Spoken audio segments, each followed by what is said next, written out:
بسم اللہ الرحمن الرحیم۔ الصلاۃ والسلام علیکہ یا سیدی یا رسول اللہ، الصلاۃ والسلام علیکہ یا سیدی یا حبیب اللہ۔ تمام شرکاء کی خدمت میں بہت محبت بھرا سلام، بہت شکریہ نوازش تشریف لائے آپ۔ سرکار بھائی صاحب کا ایک تعارفی شعر میں اسے کہتا ہوں۔ آپ فرماتے ہیں کہ میں خبر کے دام کا دام ہوں، میں خرد کدے کا امام ہوں، میں علی ولی کا غلام ہوں، اسی تاجدار کی بات ہوں، میرا نام واصف باصفا، میرا پیر سید مرتضیٰ، میرا ورد احمد مجتبیٰ، میں سدا بہار کی بات ہوں۔ سبحان اللہ۔ یہ جتنے بھی گفتگو کا آغاز اکثر بڑا ہی مشکل ہوتا ہے کہ کہاں سے شروع کیا جائے، کیسے بات شروع کی جائے۔ ایک چیز جو میں نے ذاتی طور پر سمجھی کہ مالک نے تین طرح سے انسان کو مخاطب بھی کیا اور تعارف بھی کروایا۔ ایک تو اپنا تعارف کروایا اللہ تعالیٰ نے کہ میں ہوں اس کائنات کا بنانے والا، میں ہوں جو تمہیں رزق دیتا ہے، میں ہوں جو تمہیں واپس بلائے گا، اور میں ہی ہوں تمہارے ہر چیز میں تمہارا سب سے بڑا، تمہاری عبادت کا مرکز و مرکوز، تمہارے سجدوں کا مسجود میں ہوں۔ اور تعارف کروانے کے بعد پھر اس نے کہا کہ میں نے انسان بنایا اور میں نے ایک نو سے ایک جان سے انسانوں کے جوڑے بنائے اور میں نے پھر انہیں دنیا میں پھیلا دیا۔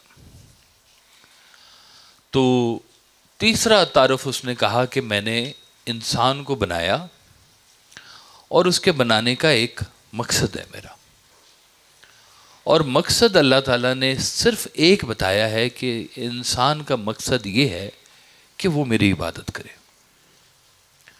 اب عبادت کرنے کو تو اللہ تعالیٰ کے پاس پہلے سے ملائک موجود تھے، فرشتے موجود تھے، پھر انسان کو کون سی ایسی خاص عبادت کے لیے پیدا کیا گیا جو پہلے فرشتے نہیں کر رہے تھے یا ملائک پہلے سے نہیں کر رہے تھے؟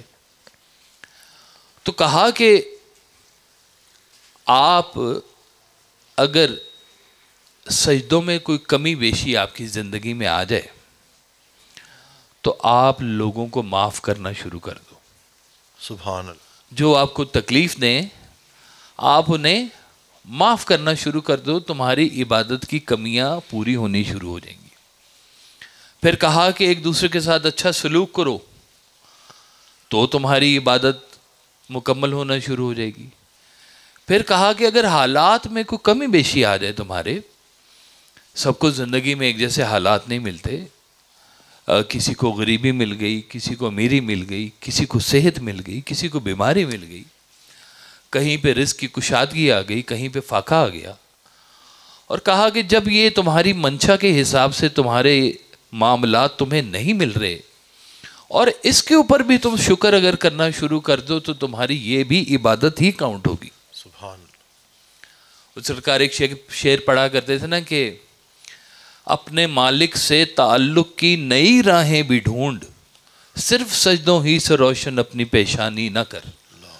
کہ صرف اللہ کو سجدے ہی نہیں چاہیے کہ وہ آپ غار میں بیٹھ جائیں اور آپ جنگل میں جا کے بیٹھ جائیں اور آپ اللہ اللہ کرنا شروع کر دیں، تو صرف یہ منشا نہیں اللہ کی۔ اللہ کی منشا یہ ہے کہ جو میری بنائی ہوئی میری مخلوق ہے۔ سرکار ویسے صاحب کہتے تھے کہ آپ لوگ اللہ سے پیار کرتے ہو؟ تو انہوں نے کہا جی ہاں ہم اللہ سے بہت پیار کرتے ہیں۔ تو آپ نے فرمایا اللہ کی مخلوق سے کیوں نہیں کرتے؟ جب ایک ہی مالک کی وہ تحریر ہے، اسی کی بنائی ہوئی تصویر ہے، تو تم میری تو بڑی تعریف کرتے ہو، تو میری بنائی ہوئی تصویر کی تعریف کیوں نہیں کرتے؟ تم اس کو برا بھلا کہتے ہو اور مجھے اچھا کہتے ہو. تو مالک کیسے خوش ہوگا کہ جب اسی کی بنائی ہوئی تصویر کی ہم کہیں تحقیر کر رہے ہیں، کہیں پر اس کے ساتھ ہم ظلم کر رہے ہیں، کہیں پہ ہم اس کی بنائی ہوئی تصویر کو کہنا چاہیے کہ کم تر سمجھ رہے ہیں، اور پھر ہم کہتے ہیں کہ مالک ہم پر مہربانی فرما. وہ کہتا ہے تم نے میری مخلوق پہ مہربانی فرمائی، جب ان پہ نہیں مہربانی فرمائی تو مجھ سے تم کیا توقع کرتے ہو؟ سرکار ویسے کہا کرتے تھے کہ معاف کر دو تاکہ تم معاف کر دیے جاؤ. اچھا یہ تو ہے جی ہمارے ایک عقیدہ. اللہ تعالیٰ تو اتنی وسعت رکھتا ہے کہ جو لوگ اللہ کو نہیں بھی مانتے نا، ان کے لیے بھی اللہ تعالیٰ نے بڑا خوبصورت پیرامیٹرز بنائے ہوئے. وہ کہتا ہے کہ یہ کائنات رنگینیاں دیکھنے والی نگاہ کے لیے ہیں. اب دیکھنے والی نگاہ کا مطلب مسلمان نگاہ نہیں ہے. دیکھنے والی نگاہ انسان کی نگاہ. وہ جس نے لکھی تھی ڈیفوڈلز، ولیم ورڈزورتھ، تو وہ کہتے ہیں کہ کائنات کو، رنگینیوں کو اور نباتات کو بڑے غور سے دیکھتا تھا اور سمجھتا تھا، اور وہ ان کی تعریف کیا کرتا تھا. اور اسی طرح سے شیکسپیئر کو دیکھیں تو شیکسپیئر مسلمان نہیں تھا، لیکن کہتے ہیں کہ اس کے ڈراموں میں کوئی زندگی کا ایسا کریکٹر نہیں ہے جو اس کے ڈراموں میں بیان نہ ہوا ہو. اب انسان کو آبزرو کرنے کا ایک جو تھا ویژن، وہ شیکسپیئر کے پاس تھا. اس طرح سے کائنات کے اندر بہت سارے ڈفرینٹ ٹائم میں ریفارمرز آئے ہیں، اور انہوں نے اپنے اپنے طریقے سے اس کائنات کے ساتھ اپنا کنیکشن جوڑنے کی ایک کوشش کی ہے، اور یہ کائنات جڑتی ہے. آپ دیکھیں کہ اللہ کو نام ماننے والا بھی انسان روتا ہے. جو اللہ کو نہیں مانتا اس کو رونا کہاں سے ملتا ہے؟ اس کو رونا اسی فطرت سے ملتا ہے. اس کو ہنسنا کہاں سے ملتا ہے؟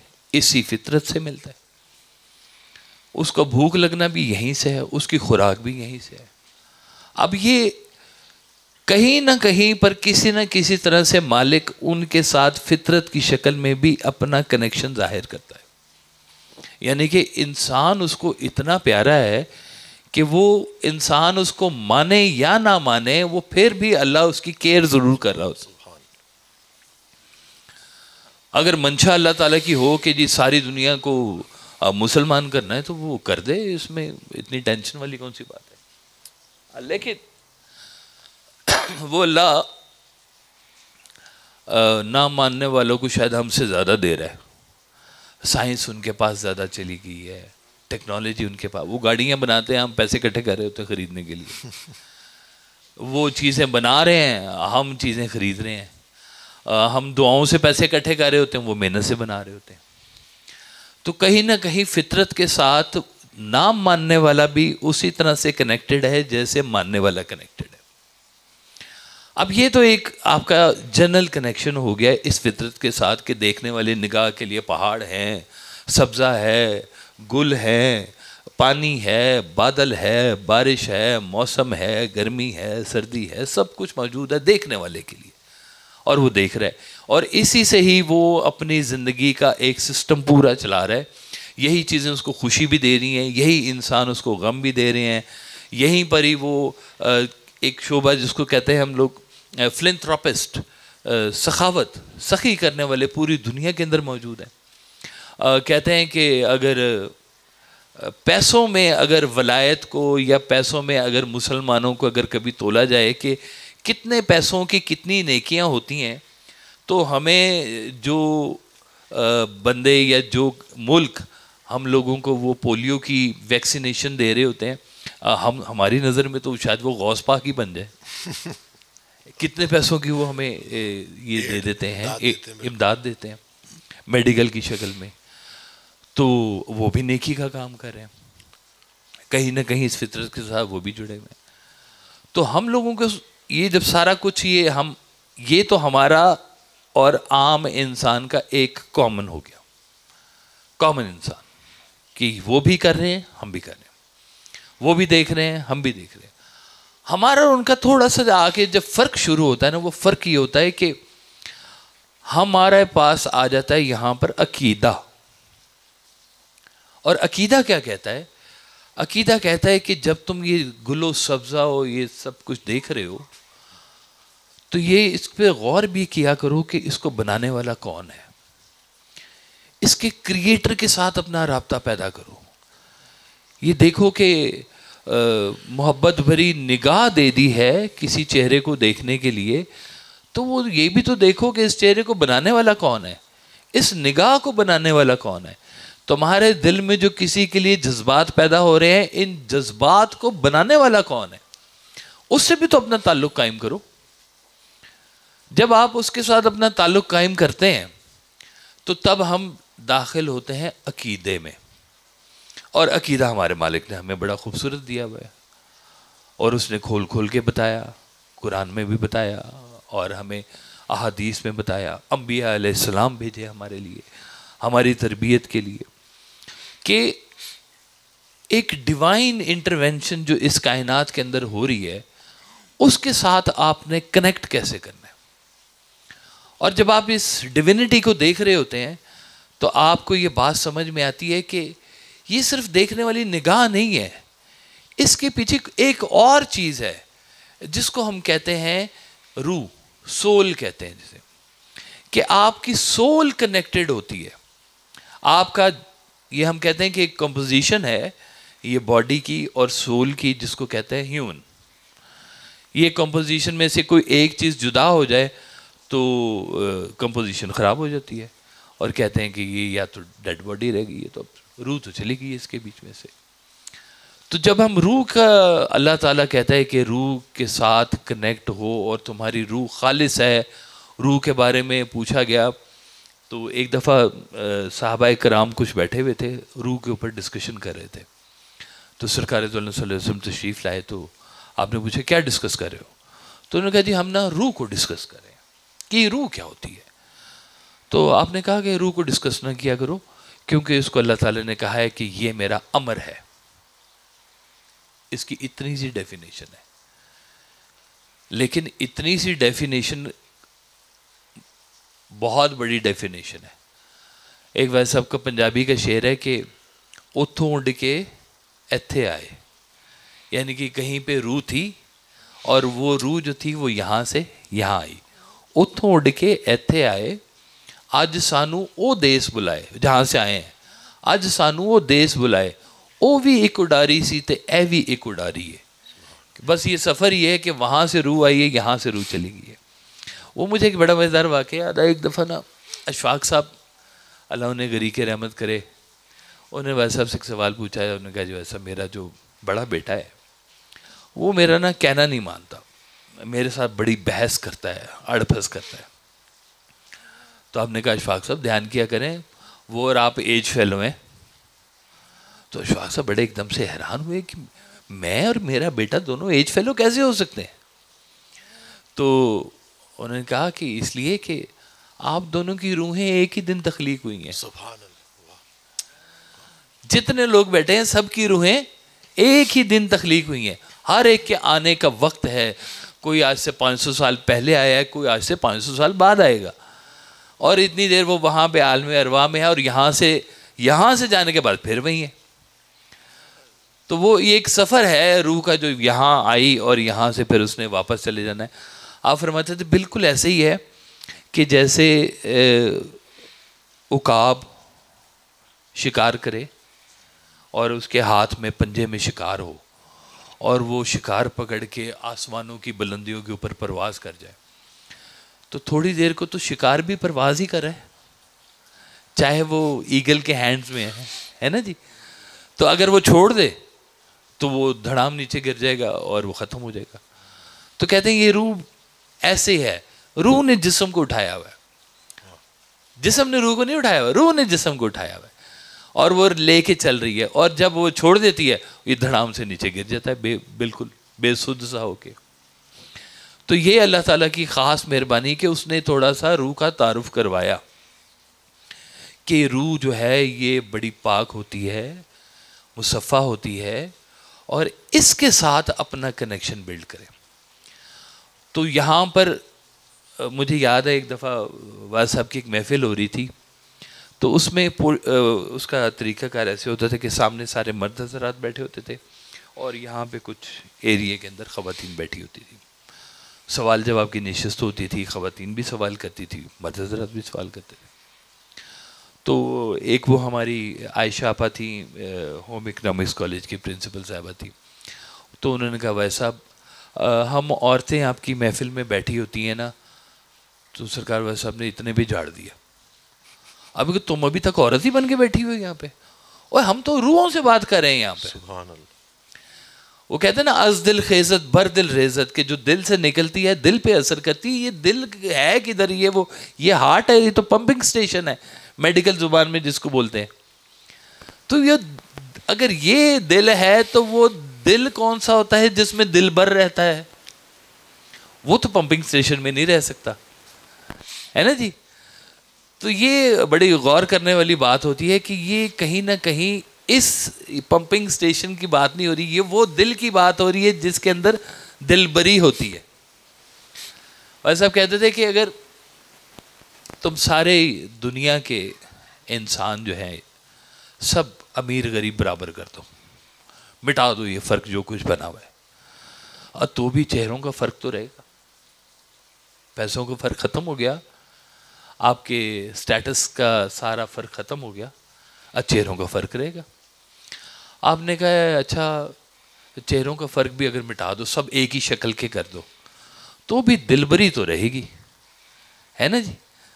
پسند رہے گی لوگوں کی, تو جب پسند رہے گی تو کچھ نہ کچھ فرق تو رہے گا. ہر انسان عقل میں فرق ہو سکتا ہے, شعور میں فرق ہو سکتا ہے, دل بری میں فرق ہو سکتا ہے, دل بر میں فرق ہو سکتا ہے. تو یہ کچھ باتیں ہیں جو چہروں کے ساتھ منسلک نہیں ہوتی ہیں, آپ کی باڈی کے ساتھ منسلک نہیں ہوتی, آپ کی سول کے ساتھ منسلک ہوتی ہیں.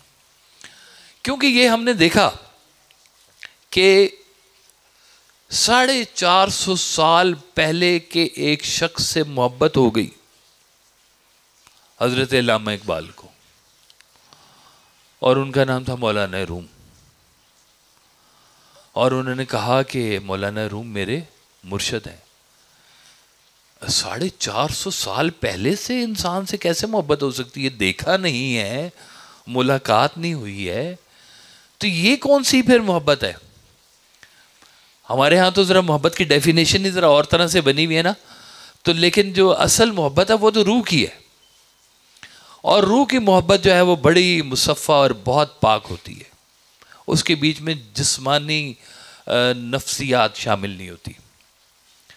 تو وہ محبت حضرت علامہ اقبال کو ہوئی, مولانا روم سے ہوئی, اور انہوں نے کہا کہ مجھ پر جو فیض ہوا ہے اس میں بہت بڑا حصہ مولانا روم کا بھی ہے. تو اس کا مطلب ہے کہ جسم اور شعور سے بڑھ کر کوئی چیز ایسی ہے جو آپ کی سول ہے, اور اس کے اوپر کچھ چیزیں وارد ہوتی ہیں, اور اس کی کوئی اپنی ایک کمپینین شپ بنتی ہے, اس کی اپنی کسی کے ساتھ کوئی محبت نامہ بنتا ہے, کوئی نہ کوئی چیز ایسی ڈیولپ ہو جاتی ہے جو آپ کے دونوں کے درمیان, دو روحوں کے درمیان کنیکشن پیدا کر دیتی ہے. سرکار والا صاحب نے تو محبت کی ڈیفینیشن یہی کی ہوئی کہ محبت دو روحوں کی باہمی پرواز کا نام ہے. محبت کیا ہے؟ دو روحوں کی باہمی پرواز. دو جسموں کی بات نہیں کی, دو روحوں کی, کہ جس کا تعلق جسم سے نہیں ہے, روح کے ساتھ تعلق ہے. یعنی کہ روح کا روح سے ریلیشن ہو سکتا ہے. اور ایک جگہ پہ بڑا خاص آپ نے ایک بات بتائی کہ جو لوگ یہاں پہ, یا جو روحیں یہاں پہ درود شریف پڑھتی ہیں, وہ یہاں پہ آنے سے پہلے بھی پڑھتی تھی سبحان اللہ درود شریف. اور کہتے ہیں کہ وہ روحیں ایک دوسرے کو یہاں پہ بھی پہچان لیتی ہیں. ملاقات نہیں ہوئی بھی, لیکن وہ جو پرانی آشنائی ہے وہ کہیں نہ کہیں پہ یہاں پر بھی کنیکٹ ہو جاتی ہے. ہم آج کل بڑے نئے نئے نام رکھتے ہیں, سول میٹ رکھتے ہیں, تو پتہ نہیں کیا کیا رکھتے ہیں. سول سمجھ نہیں ہے آج تک, تو میٹ پتہ نہیں کدھر سے بنا دیا اس کا ہم نے. تو غور کرنے والی بات ہے کہ ہماری ایک باہر کی دنیا, ایک ہمارے اندر کا ایک جہان ہے ہمارے اندر, اور وہ جہان ہمارے اندر کثافت بھی پیدا کرتا ہے, اور وہ جہان ہمارے اندر لطافت بھی پیدا کرتا ہے. آپ کے دیکھنے کا انداز بھی وہ بدل دیتا ہے. ایک بادشاہ نے نا اپنی دھوبن سے کہا کہ جاؤ شہر میں جو سب سے خوبصورت بچہ ہے نا وہ لے کے آؤ. دھوبن گئی تو اپنا بچہ اٹھا کے لے آئی. تو بادشاہ نے پوچھا کہ کیا یہ بچہ شہر میں سب سے زیادہ خوبصورت بچہ ہے؟ اس نے کہا جی میرے لیے تو سب سے خوبصورت یہی بچہ ہے. اب یہ آپ کی ذاتی محبت ہے نا, اس کو باہر کی دنیا کے ساتھ نہ کمپیئر کیا جا سکتا ہے. وہ کہتے ہیں جی وہ لیلا رنگ کی کالی ہے نا جی, اس نے کہتا ہے تیری آنکھ نہیں دیکھنے والی ہے, تجھے سمجھ ہی نہیں آئی بات کی. وہ کہتے ہیں وہ ہیر رانجھا کی کہانی سناتے ہیں, وہ کہتے ہیں کتنا کو ماڈرن رانجھا ہوگا اور کتنی کو ماڈرن ہیر ہوگی جو گاؤں میں رہتی ہے نا جی. آج کی دنیا سے اگر کمپیئر کریں تو کتنا کو چام ہوگا, کتنی کی بیوٹی ہوگی. تو سرکار والا صاحب کہتے ہیں کہ رانجھے کے لیے ہیر بنائی جاتی ہے, رانجھے کے لیے ہیر بنائی جاتی ہے, اور ہیر کو بنانے والا کوئی درویش ہوتا ہے. پھر سبحان اللہ. تو درویش کام کرتا ہے, اپنی محبت کے جلوے پیدا کرتا ہے, آپ کی مٹی کو وہ نرم کرتا ہے. وہ مٹی جو زرخیز ہوتی ہے, ذرا نم ہو تو یہ مٹی بڑی زرخیز ہے ساکی. مٹی کو زرخیز کرنے والے لوگ کم ہیں. وہ مٹی کے اس قابل جو زمین کا کام کرنے والے لوگ ہیں نا, وہ اس فارمولے کو جانتے ہیں کہ ایسے ہی زمین کے اندر بیج پھینکنے سے کبھی بیج نہیں ہوتا. پدر کرنی پڑتی ہے, موئسٹ کرنی پڑتی ہے, اور پھر جا کے وہ اس قابل ہوتی ہے اس میں وہ بیج جو ہے وہ لگایا جائے, اور اس کو پراپر زیادہ پانی دیں گے بیج جل جائے گا, کم پانی دیں گے بیج سوکھ جائے گا, کتنا پانی دینا ہے, کیا کرنا ہے, سارا ایک بڑا نظام ہے. اس کے بعد جا کے کہیں پودا نکلتے ہیں اس کے بیچ میں سے, پھل لگتے ہیں اس کو. پھر تو یہ جو دل کی زمین ہوتی ہے نا, یہ دل کی زمین, یہ اس کے کاشتکار کہنا چاہیے کہ وہ درویش لوگ ہوتے ہیں جو آپ کی اس مٹی کو سمجھتے ہیں, اور وہ اس کو خاص انداز سے تیار کرتے ہیں کہ جس میں رب کی رحمت کے جلوے کے پھول نکلتے ہیں. تو آپ جسمانی دنیا کے ساتھ ساتھ یہ جو روح کی دنیا ہے, اگر یہ آباد نہیں ہے نا, تو یہ بہت بڑا ایک شیطان ہے پھر آپ کی دنیا کے اندر. کیونکہ بہت سارے ملک ہیں جن کی انکم کا بہت بڑا ذریعہ صرف جسم ہے, روح نہیں ہے وہاں پہ. بے روح جسم,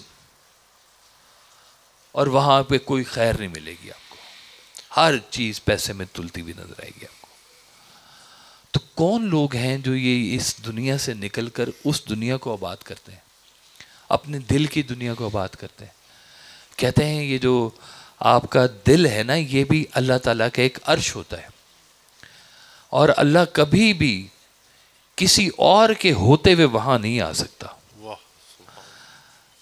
یہ اتنا وہ لا شریک ہے, اتنی وحدانیت ہے, وہ کسی اور کے ہوتے ہوئے اس دل میں نہیں آئے گا. اور پہلے کیا ہوتا ہے دل کے اندر, جس سے اللہ تعالیٰ کو اعتراض ہوتا ہے. اس کو نا وہ فرمایا حضرت سلطان العارفین حضرت سلطان باہو نے کہ 14 طبق دلے دے اندر تمبو وانگڑ تانگے ہو, وچے ہی بیڑے وچے ہی چیڑے وچے ونج مانے ہو. وہ کہتے ہیں یہ 14 طبق ہوتے ہیں انسان کے اندر, ہر انسان کے اندر ہوتے ہیں. 7 پازیٹیو ہوتے ہیں, 7 نیگیٹو ہوتے ہیں. جو 7 نیگیٹو ہیں وہ اس کے بارے میں انہوں نے کہا کہ یہ زمینی ہیں, یہ زمین کے لوگوں کی یہ صفات ہیں. اور یہ نیگیٹو چیزیں کیا ہوتی ہیں, یہ ہوتی ہے حسد ہوتی ہے, یہ شہوت ہوتی ہے, یہ حرص و ہوا ہوتی ہے, یہ تکبر ہوتا ہے, یہ اس طرح کی بیماریاں ہوتی ہیں. اور یہ بیماریاں ہر انسان میں ہوتی ہیں. اس کو کبھی یہ مت سوچیے گا کہ کسی کے اندر نہیں ہوتی ہیں, ہر انسان میں ہوتی ہیں. لیکن یہ بیماری اس وقت بنتی ہیں جب حد سے بڑھنا شروع ہو جاتی ہیں. کہتے ہیں کہ جیسے ہوتا ہے نا کنول کا پھول, آپ نے کبھی دیکھا ہو, کنول کا پھول نا کیچڑ کے اوپر ہوتا ہے, کیچڑ زیادہ پانی نہیں ہوتا جی, جوہڑ جس کو بولتے ہیں, وہ جوہڑ ہوتا ہے, نیچے گندا پانی, گدڑا پانی, اور اس کے اوپر سفید رنگ کا خوبصورت کنول کا پھول ہوتا ہے. کہتے ہیں مومن ایسے ہوتا ہے کہ یہ دنیا کے جوہڑ میں وہ رہتا نہیں ہے, نکلتا یہیں سے ہی ہے, اور وہ اس پھول کی طرح سے اپ لفٹ ہو کے رہتا ہے. کہتے ہیں کہ یہ ہمارے ڈیمنز ہیں, ہم اپنے ڈیمنز کو مار نہیں سکتے, لیکن ان سے تھوڑا ایلیویٹڈ ہو کے ہم زندہ ضرور رہ سکتے ہیں. پھر انہوں نے کہا کہ 7 آپ کے اندر آسمانی صفات ہیں, یہ تو زمینی صفات نہیں, 7 آسمانی صفات. کہا کہ 7 آسمانی صفات ہیں کہ پہلی صفت ہے آپ کے بیچ میں محبت. سرکار ویس صاحب کا جملہ ہے کہ زمین کے سفر میں اگر کوئی چیز آسمانی ہے تو وہ محبت ہے. اس کا مطلب ہے یہ آسمانی چیز ہے آپ کے اندر موجود, ہر انسان میں موجود.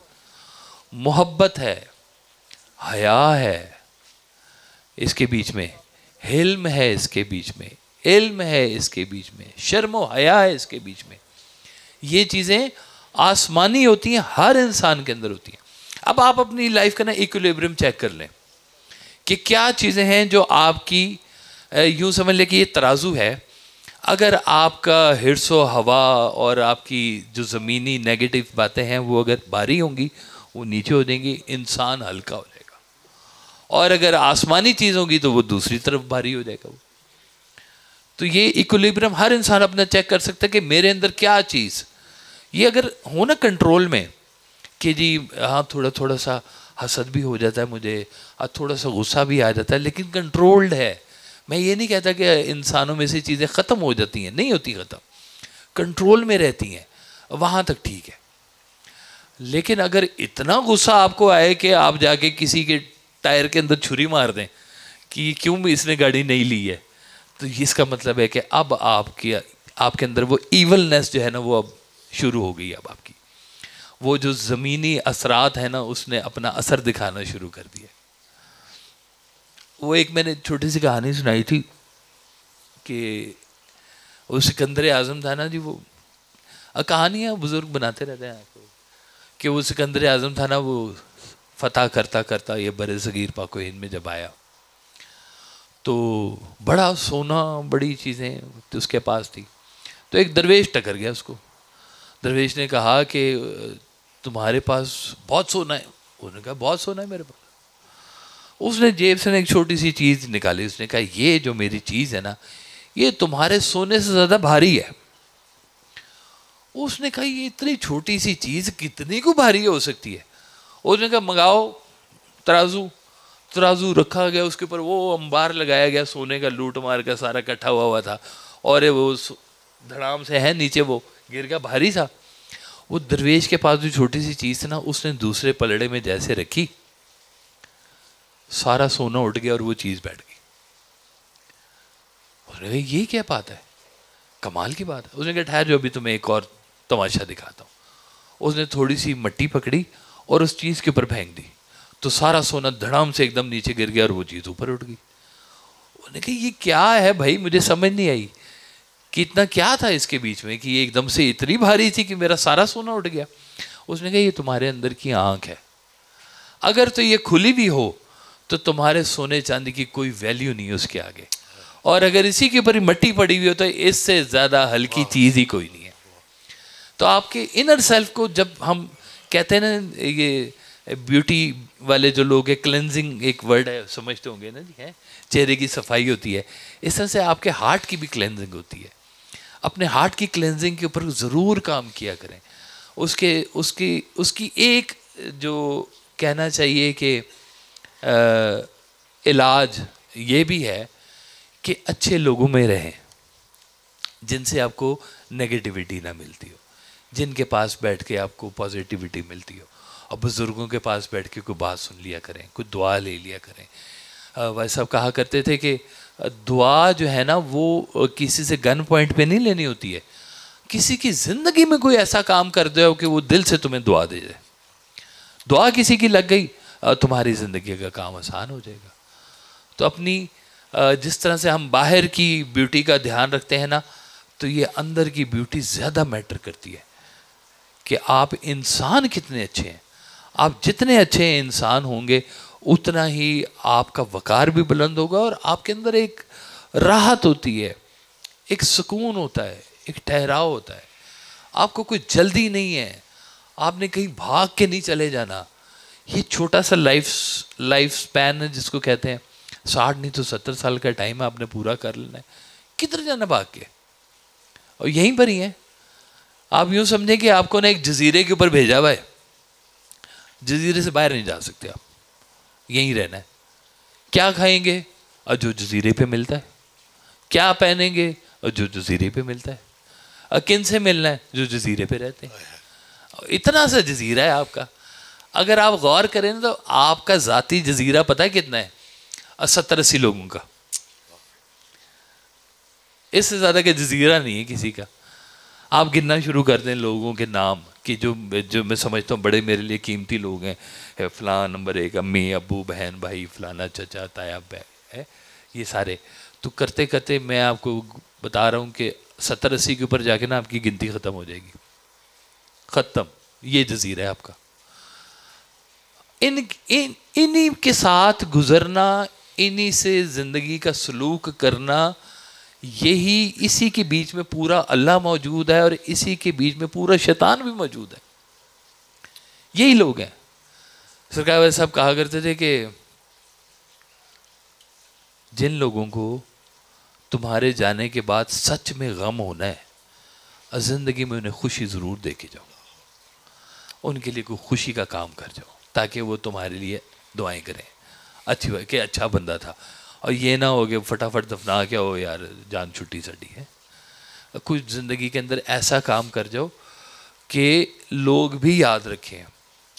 تیری جبیں پہ داغ سجود, وہ دیکھیں محراب پڑ جاتی ہے, تیری جبیں پہ داغ سجود ہوا تو کیا, وہ سجدہ کر کے روئے زمیں پر نشان رہے. تو بس کوئی کام زندگی میں ایسے کرتے رہیں کہ جس سے آپ کا مالک بھی خوش ہو اور یہاں پہ لوگ بھی آپ کے لیے کوئی دعا کرتے رہیں. میں ڈاکٹر صاحب سے کہوں گا اب باقی اب وہ سنبھالیں, کوئی بات کریں اس سے آگے. اب وہ سب سے پہلے تو السلام علیکم. حضرت واصف علی واصف رحمۃ اللہ علیہ کا بڑا پیارا یہ فکرہ ہے کہ اچھے لوگوں کا مل جانا اچھے مستقبل کی ضمانت ہے, اور اللہ کے راستے کا سفر تنہائی کا سفر نہیں سنگت کا سفر. تو ہماری بڑی خوش نصیبی ہے کہ صاحبزادہ کاشف محمود صاحب ہمارے ساتھ ہیں.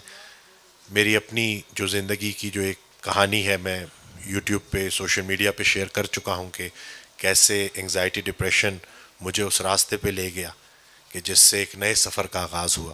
جیسے صاحبزادہ کاشف محمود صاحب نے بھی بتایا کہ انسان روح اور جسم کی کمبینیشن ہے.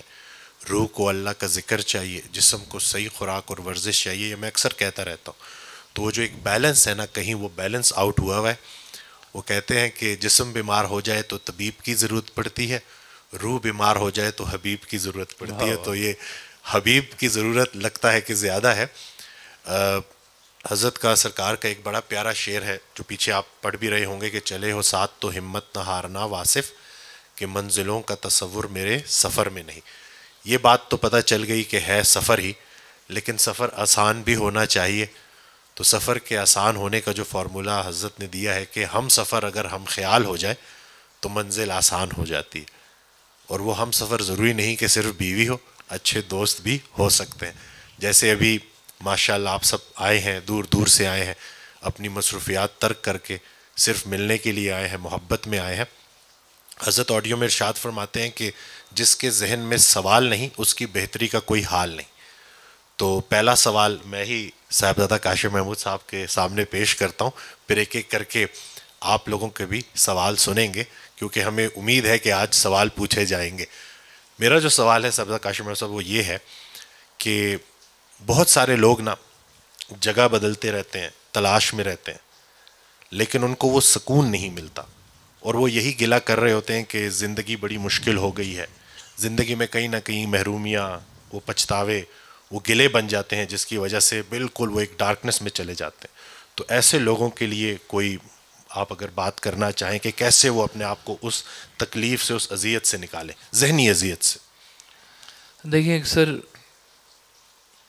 اندھیروں میں وہ لوگ کھو جاتے ہیں جنہوں نے کبھی کوئی چراغ کا تعین نہیں کیا ہوتا کہ جانا کدھر ہے, اپنے سفر کا جنہوں نے کبھی کوئی رخ نہیں تعین کیا جانا کدھر ہے, کرنا کیا ہے. اور جب آپ تھوڑی دیر ادھر چلیں گے, تھوڑی دیر ادھر چلیں گے, تھوڑی دیر ادھر چلیں گے, تو بیسیکلی آپ کہیں پہ بھی نہیں چلے, آپ وہیں کھڑے ہوئے ہیں. تو جدھر بھی چلنا ہے ادھر کا ایک دفعہ کا نا ضرور آپ تعین کر لیں. دیکھیں میں ابھی آیا ہوں, لاہور سے آیا ہوں, تو میں نے ایک منزل تھی کہ میں نے اسلام آباد پہنچنا ہے. راستے میں اگر خدا نخواستہ ٹائر پنچر ہو جاتا میرا, راستے میں کچھ اور ہو جاتا, کوئی ٹریفک پھنس جاتی, تو یہ زندگی کی رکاوٹیں ضرور ہوتی. لیکن کئیوں کے ٹائر پنچر ہو بھی جاتے ہیں, ٹائر بدلو چلو آگے, گلا کس بات کا کر رہے ہو. تو جنہوں نے ابھی تک یہ سوچا ہی نہیں ہے کہ جانا کدھر ہے, وہ تو پھر گلے میں ہی رہیں گے ہمیشہ کہ یہ نہ ادھر نہ صنم ملا نہ وصال یار. تو ابھی تک تو ہمارا طے ہی نہیں ہوا کہ ہم نے زندگی کا رخ لے کے کدھر جانا ہے.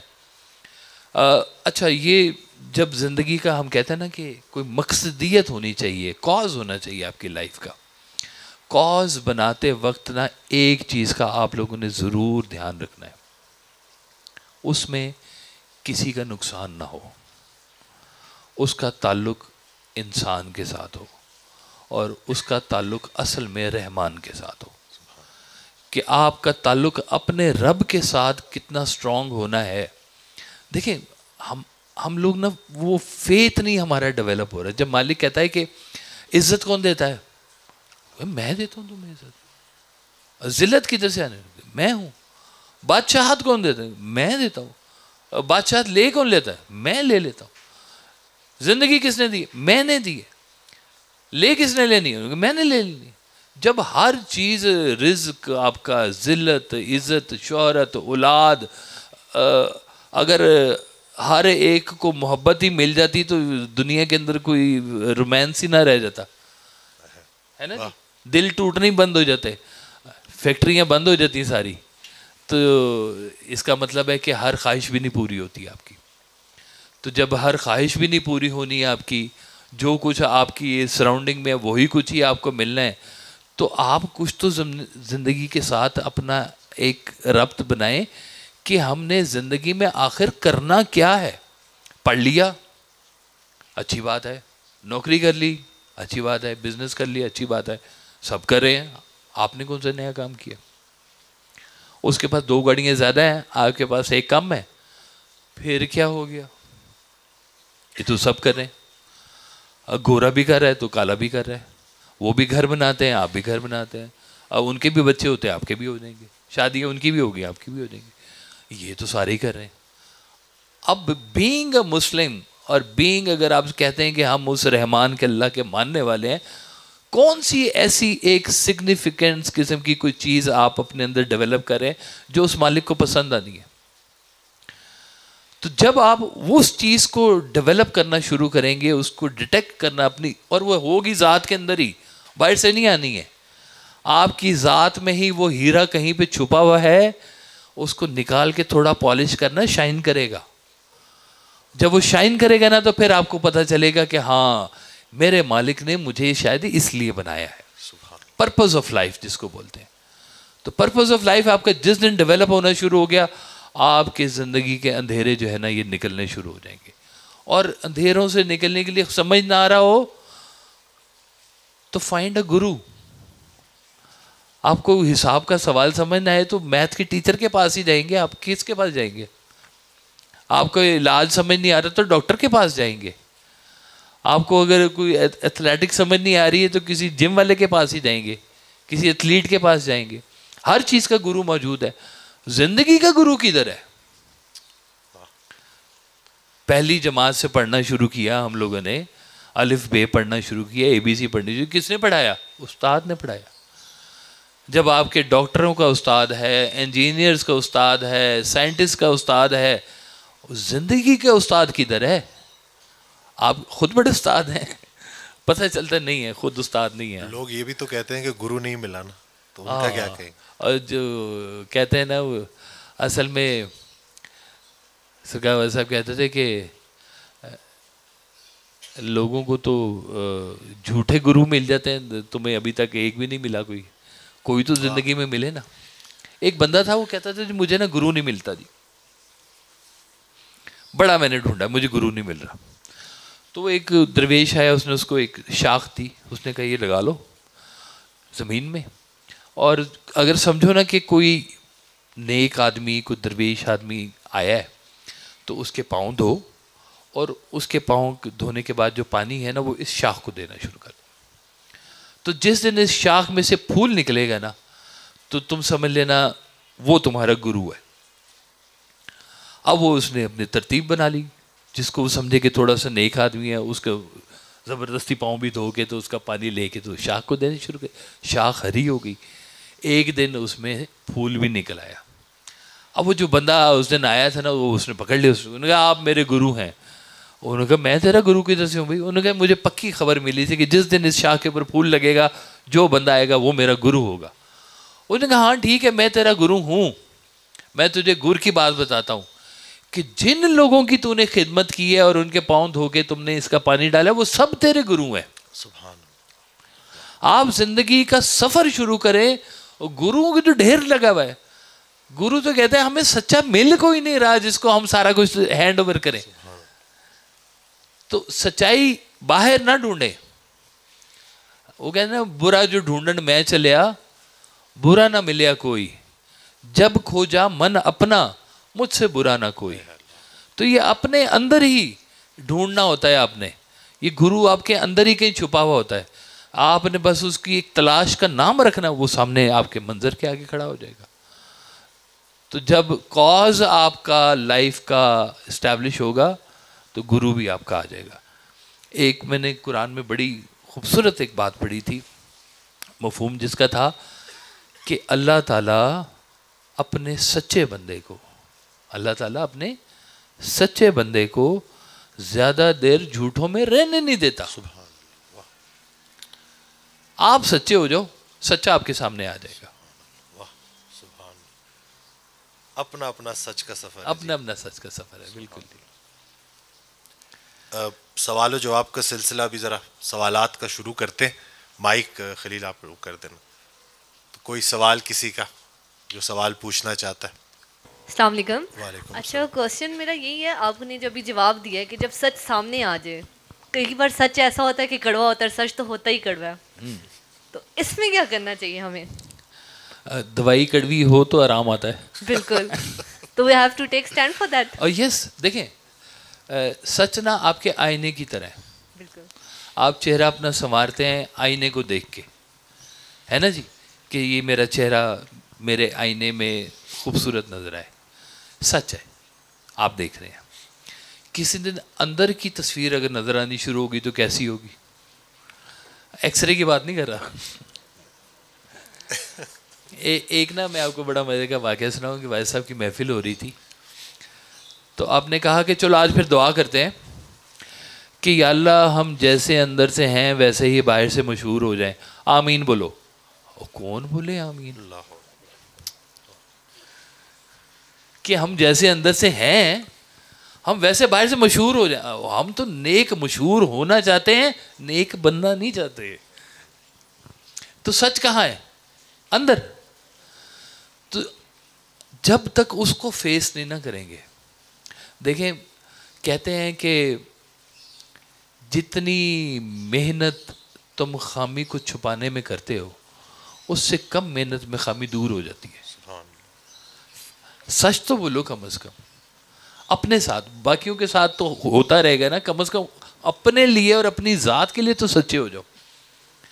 پتہ چلے کہ میں خود ہوں, کیا ہوں میں, مجھے پتہ ہے. میں کس کے بارے میں کیا خیال کرتا ہوں مجھے پتہ ہے. میں اپنے آپ سے معافی کیوں نہیں مانگتا,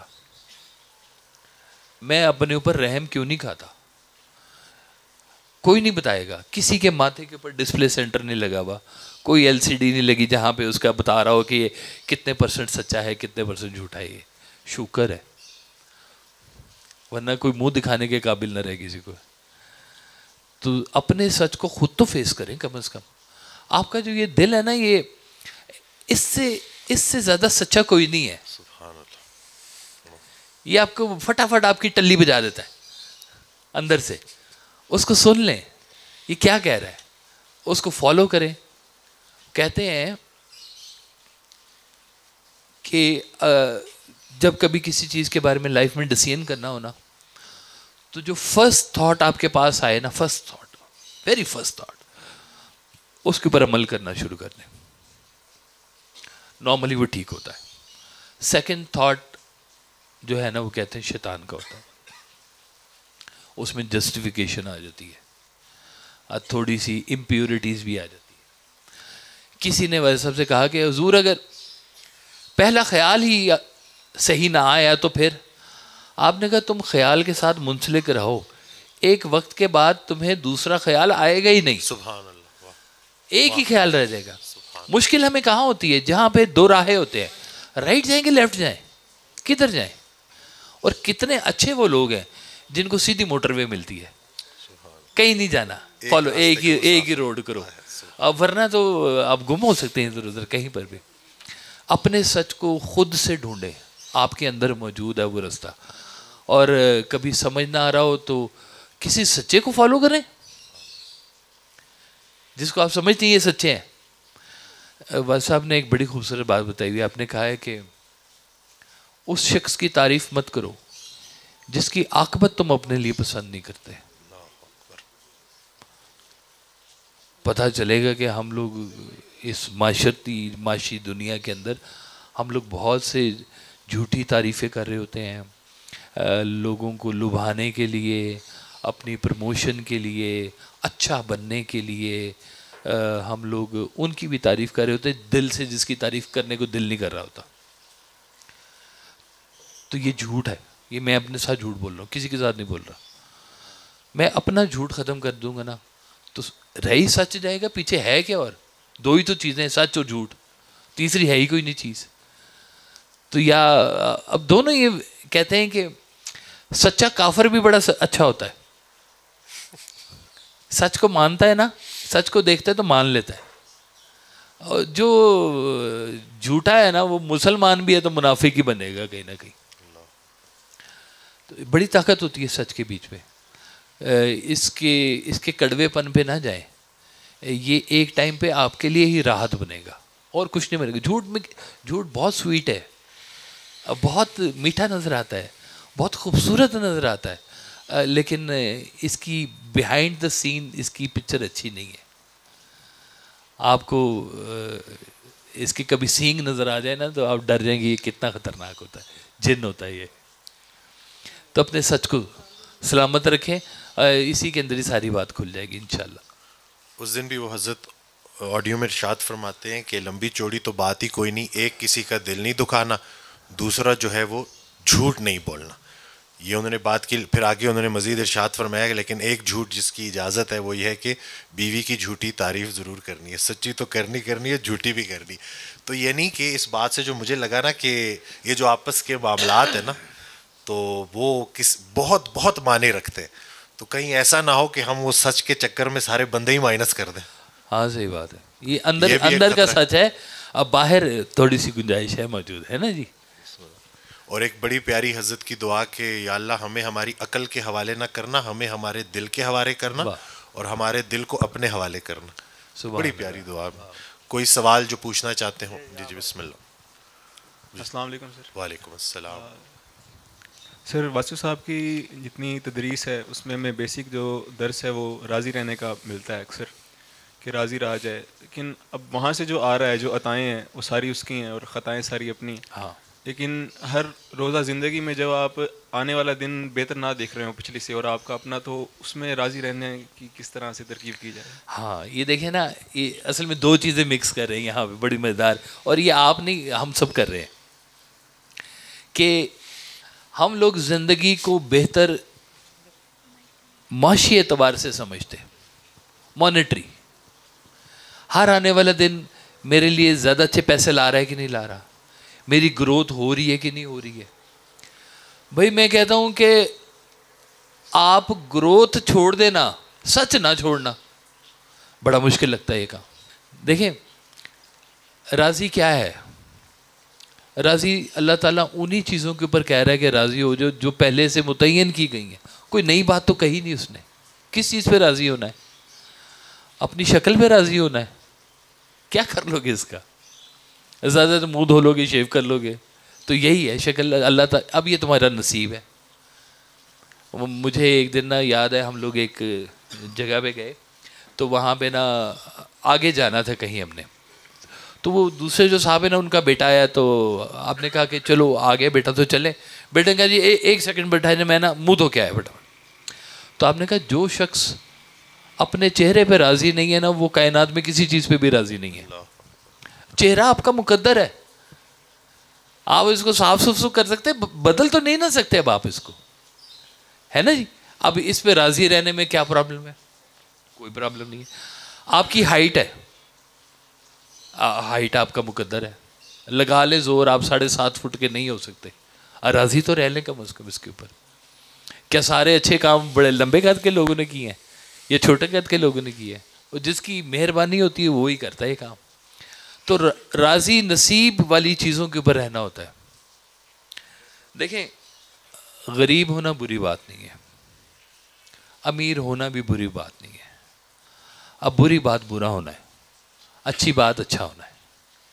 غریب اچھا بن جائے تو اچھی بات ہے, امیر اچھا بن جائے بہت اچھی بات ہے. غریب برا بن جائے وہ سب سے بری بات ہے. امیر برا بن جائے تو وہ تو ہمیں کئی نظر آتے. اکثر امیری ہوتی نہیں ہے جب تک آپ پیسے سے لوگوں کے دل نہ توڑے ہو. آپ نے پیسے نہیں اکٹھے ہوتے. جب تک زندگی میں پیسے کو پرائرٹی نہیں آپ رکھیں گے, پیسہ اکٹھا ہی نہیں ہوگا آپ کے پاس. درویش کے پاس کیوں نہیں پیسہ اکٹھا ہوتا؟ اس لیے کہ وہ اکٹھا ہی نہیں کرتا, وہ آتا ادھر چلے جاتا. اللہ تعالیٰ قرآن پاک میں کہتا ہے کہ تم پھر پیسے اکٹھے کرتے ہو اور پھر تم انہیں گنتے ہو, اور تمہارا دل جو ہے نا سیاہ ہو جاتا ہے کہ تم نے زندگی میں صرف. سرکار ویسے صاحب کا ایک خوبصورت فکر ہے کہ زندگی نیوٹن ہی نہیں ملٹن بھی ہے. سب کچھ سائنس ہی نہیں ہے, یہ روحانیت بھی ہے, ایک کائنات بھی ہے, خوبصورتی بھی ہے. اس پہ بھی ذرا غور کرو. کیا سکسیس صرف پیسوں میں چھپی ہوئی ہے؟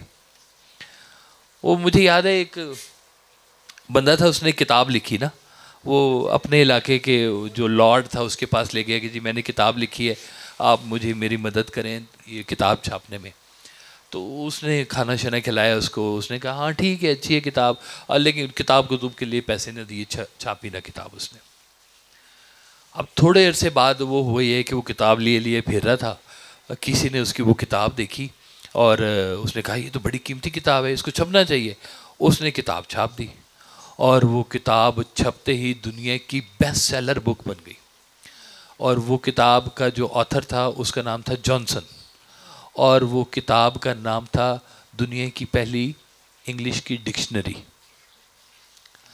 اب وہ ڈکشنری جب پہلی دفعہ چھپی تو اتنی دنیا میں مشہور ہوئی کہ کوئی کتاب ہی نہ مشہور ہوئی کہیں بھی. تو دوسرا جب وہ لارڈ تھا جس کے پاس وہ پہلے لے کے گیا تھا, تو لارڈ نے اخبار میں خط لکھا کہ جناب یہ تو ہمارے علاقے کا بچہ ہے اور بڑا اچھا بچہ ہے, یہ ہے وہ ہے. تو اس کے جواب میں پھر بچے نے خط لکھا. اس نے کہا کہ میں آیا تھا آپ کے پاس, آپ نے میری مدد نہیں کی تھی, اب میرے حالات بدل گئے ہیں, اب میں آپ کے کہے میں نہیں آتا. تو جب زندگی میں نا کہیں پر بھی نصیب کا پہیہ کچھ بھی ہو سکتا ہے. اگر سب کچھ ہی استطاعت میں ہوتا تو ہر کوئی کم از کم فیس بک کا مالک ہوتا. نہیں ہے, ہو نہیں سکتا. ہر کوئی زندگی میں امیر آدمی نہیں بن سکتا, منشا نہیں ہے, لیکن ہر آدمی اچھا انسان بن سکتا ہے. اور یہ میں ایک چیز آپ کو سمجھا دوں کہ ترقی خوبصورت احساسوں کا نام نہیں ہے, ترقی خوبصورت احساس کا نام ہے. سبحان اللہ. جتنا آپ کا احساس اچھا ہوگا نا اتنی آپ ترقی یافتہ شخصیت بنیں گے. اب باقی تو سب ایسے ہی میلے ہی ہے, کھیل کود کے ختم ہو جانا ہے. کسی کے زیادہ پیسے ڈوب جائیں گے, کسی کے کم ڈوب جائیں گے, تو کیا فرق پڑے گا اس سے. تو یہ ترقی کو نا کبھی بھی پیسوں سے نہ معیار کیجیے گا کہ میرا آنے والا دن پہلے سے خراب کیوں ہے, میں غربت کیوں آ گئی ہے. اللہ تعالیٰ جن کو سب سے زیادہ پسند کرتا ہے ان کو بہت ہی قریب رکھا ہے اس نے, انبیاء علیہ السلام. غور کریں, کس نبی علیہ السلام نے فیکٹریاں لگائی تھیں؟ کوئی بھی نہیں تھا. اور وہ یہ کون تھے؟ اللہ کے نبی, اللہ کو سب سے زیادہ پیارے. آج تک قرآن میں ان کا نام ہے, آج تک ہم درود شریف بھیجتے ہیں. زندگی تلخ گزاری, تکلیفوں میں گزاری. اس لیے کبھی بھی پیسہ, شہرت, پاور, ان چیزوں کو مدعا نہ بنائیں. وہ سب کہتے تھے کہ اگر تم بادشاہی مانگو گے, ذمہ دار تم ہو بادشاہی کے. اگر وہ عطا کر دے گا تو ذمہ دار وہ ہے, تم نہیں ہو. تو کتنی آسان سی بات ہے کہ یا اللہ پیسے تو نے دیے, ذمہ دار بھی تو ہے. میں نے تو کوشش کی, کوئی نہیں ملے. تو نے دیے تو ذمہ دار بھی تو ہے, میں کیا کروں اب. تو زندگی کو صرف مانیٹری سے نہیں دیکھنا, احساس سے دیکھنا ہے آپ نے. اگر دل آپ کا زندہ ہے تو پھر اس کا مطلب ہے کہ آپ زندہ ہیں, ورنہ تو مشین ہی ہے پھر. السلام علیکم. میرا ایک سوال ہے آپ سے کہ میں ایک فرمان مولا علی ہے جو کہ رشتوں کا کبھی کبھی رشتوں کو بچانے کے لیے گونگا, بہرا اور مطلب اندھا بھی پڑھنا چاہیے نا. تو میں نے یہ قول اپنی ایک دوست کو بولا تو انہوں نے کہا کہ مطلب غلط یا ناجائز ہونے کی بعد بھی ہم لوگ خاموش رہے ہیں. اس چیز کا آپ مجھے ایکسپلین کر لیں. مطلب کہ یعنی کہ بعض اوقات ایک بندہ کلیئر کٹ جو ہے ایک غلطی کر رہا ہے, ناجائز کر رہا ہے, تو کیا رشتہ بچانے کے لیے اسٹل بندہ پھر کمپرومائز کرے؟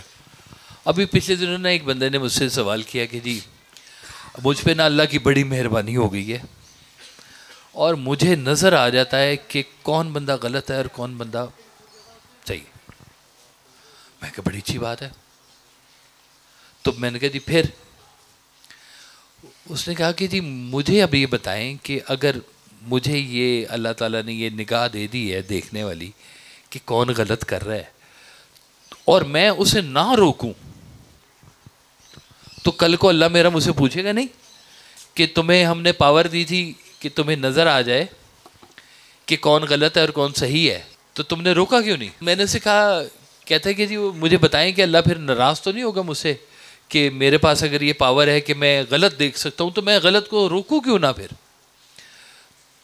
تو میں نے کہا اچھا مجھے ایک بات بتا دو, مجھے نہیں پتا کہ تم دیکھ سکتے ہو کہ نہیں دیکھ سکتے, یہ مجھے پکا پتا ہے اللہ دیکھ سکتا ہے. اب پہلے اس سے پوچھو کہ وہ کیوں نہیں روک رہا. واہ سبحان اللہ. اب وہ تو کر سکتا ہے. یہ جو کہا گیا ہوا نا کہ آپ ہاتھ سے روکیں, آپ زبان سے روکیں, نہیں تو کم از کم سب سے چھوٹا درجہ کہا گیا ہے کہ دل میں برا محسوس کریں. یہ صرف مسلمانوں کے درمیان میں نہیں ہے, یہ تو پورا ایک جنرل پیٹرن آپ کو بتایا گیا تھا. معاشرتی طور پہ بیماریاں جہاں پہ پیدا ہو رہی ہوتی ہیں نا, دیکھیں جیسے کہتے ہیں نا کہ بادشاہ کا گناہوں کا بادشاہ ہوتا ہے. بادشاہ سے شاید نمازوں کا بعد میں پوچھا جائے گا, سب سے پہلے اس کی بادشاہت کا پوچھا جائے گا, تمہیں اتھارٹی سب سے زیادہ ہم نے دی تھی, بتاؤ کیا کی ہے اس کے لیے. تو جب کبھی آپ کے ریلیشنز جہاں کے قریب کے ہوتے ہیں, ایک اللہ کی صفت ہے جس کو کہتے ہیں ستار الایوبی, پردہ پوش.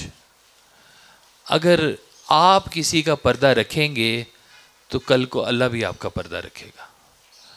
آپ کسی کو ایکسپوز کریں گے تو تیار رہیں کہ کل کو آپ بھی ایکسپوز ہو سکتے ہیں. تو یہ بات رشتوں کو بچانے کے درمیان میں بہت اہم ہوتی ہے کہ رشتے میں سمجھائی جا سکتی ہے بات, اس کو چوک میں نہیں کھڑا کرنا کبھی, اس کو سب کے سامنے. آپ اگر کسی کی ایک بات بری پتہ لگ گئی آپ کو, خدا نہ خواستہ آپ کو پتہ ہے کسی کو نہیں پتا, اب جب کسی دوسرے کو آپ اس میں شامل کر رہے ہیں کہ مجھے اس کی یہ بات کا پتہ ہے, تو وہ اس بندے کا گناہ آپ کے سر بھی ہے, جس کو سنا ہے اس کے سر بھی ہے. اس لیے خاموشی سے کام کیا کریں. محبت میں تبلیغ کی جا سکتی ہے, محبت میں تبلیغ کی جا سکتی ہے, ڈنڈے میں تبلیغ نہیں کی جا سکتی کبھی بھی. اور یہ ہمارا اصول ہی نہیں ہے کہ کبھی ڈنڈوں سے یا تلواروں سے مسلمانوں نے تبلیغ کی ہو. کسی کو درست کرنا ہے نا, مقصد تو کیا ہے آپ کا؟ کسی کی برائی نظر آئے تو کیا مقصد ہے آپ کا کہ برائی نظر آئی ہے تو میں نے کیا کرنا ہے؟ کہ میری عقل کے مطابق میں چاہتا ہوں یہ اپنی عادت کو ٹھیک کر لے. کان میں جا کے بات کرو, تنہائی میں بات کرو. اور میں تو اکثر پہلے کہتا ہوں کہ پلیز مفت مشورے نہ دیا کریں, اپنے آپ کو اس قابل بنائیں کہ لوگ آپ سے آ کے کو پوچھ لیں. سبحان اللہ. جب کوئی پوچھے خلوص سے, انتہائی خلوص سے, دل و جان سے اس کو مشورہ دیں, چل کے اس کے لیے کام کریں, ضرور کریں. لیکن پکڑ پکڑ کے لوگوں کو جو ہے نا بتانا کہ تو غلط ہے اور یہ ہے, یہ اس کو چھوڑ دے.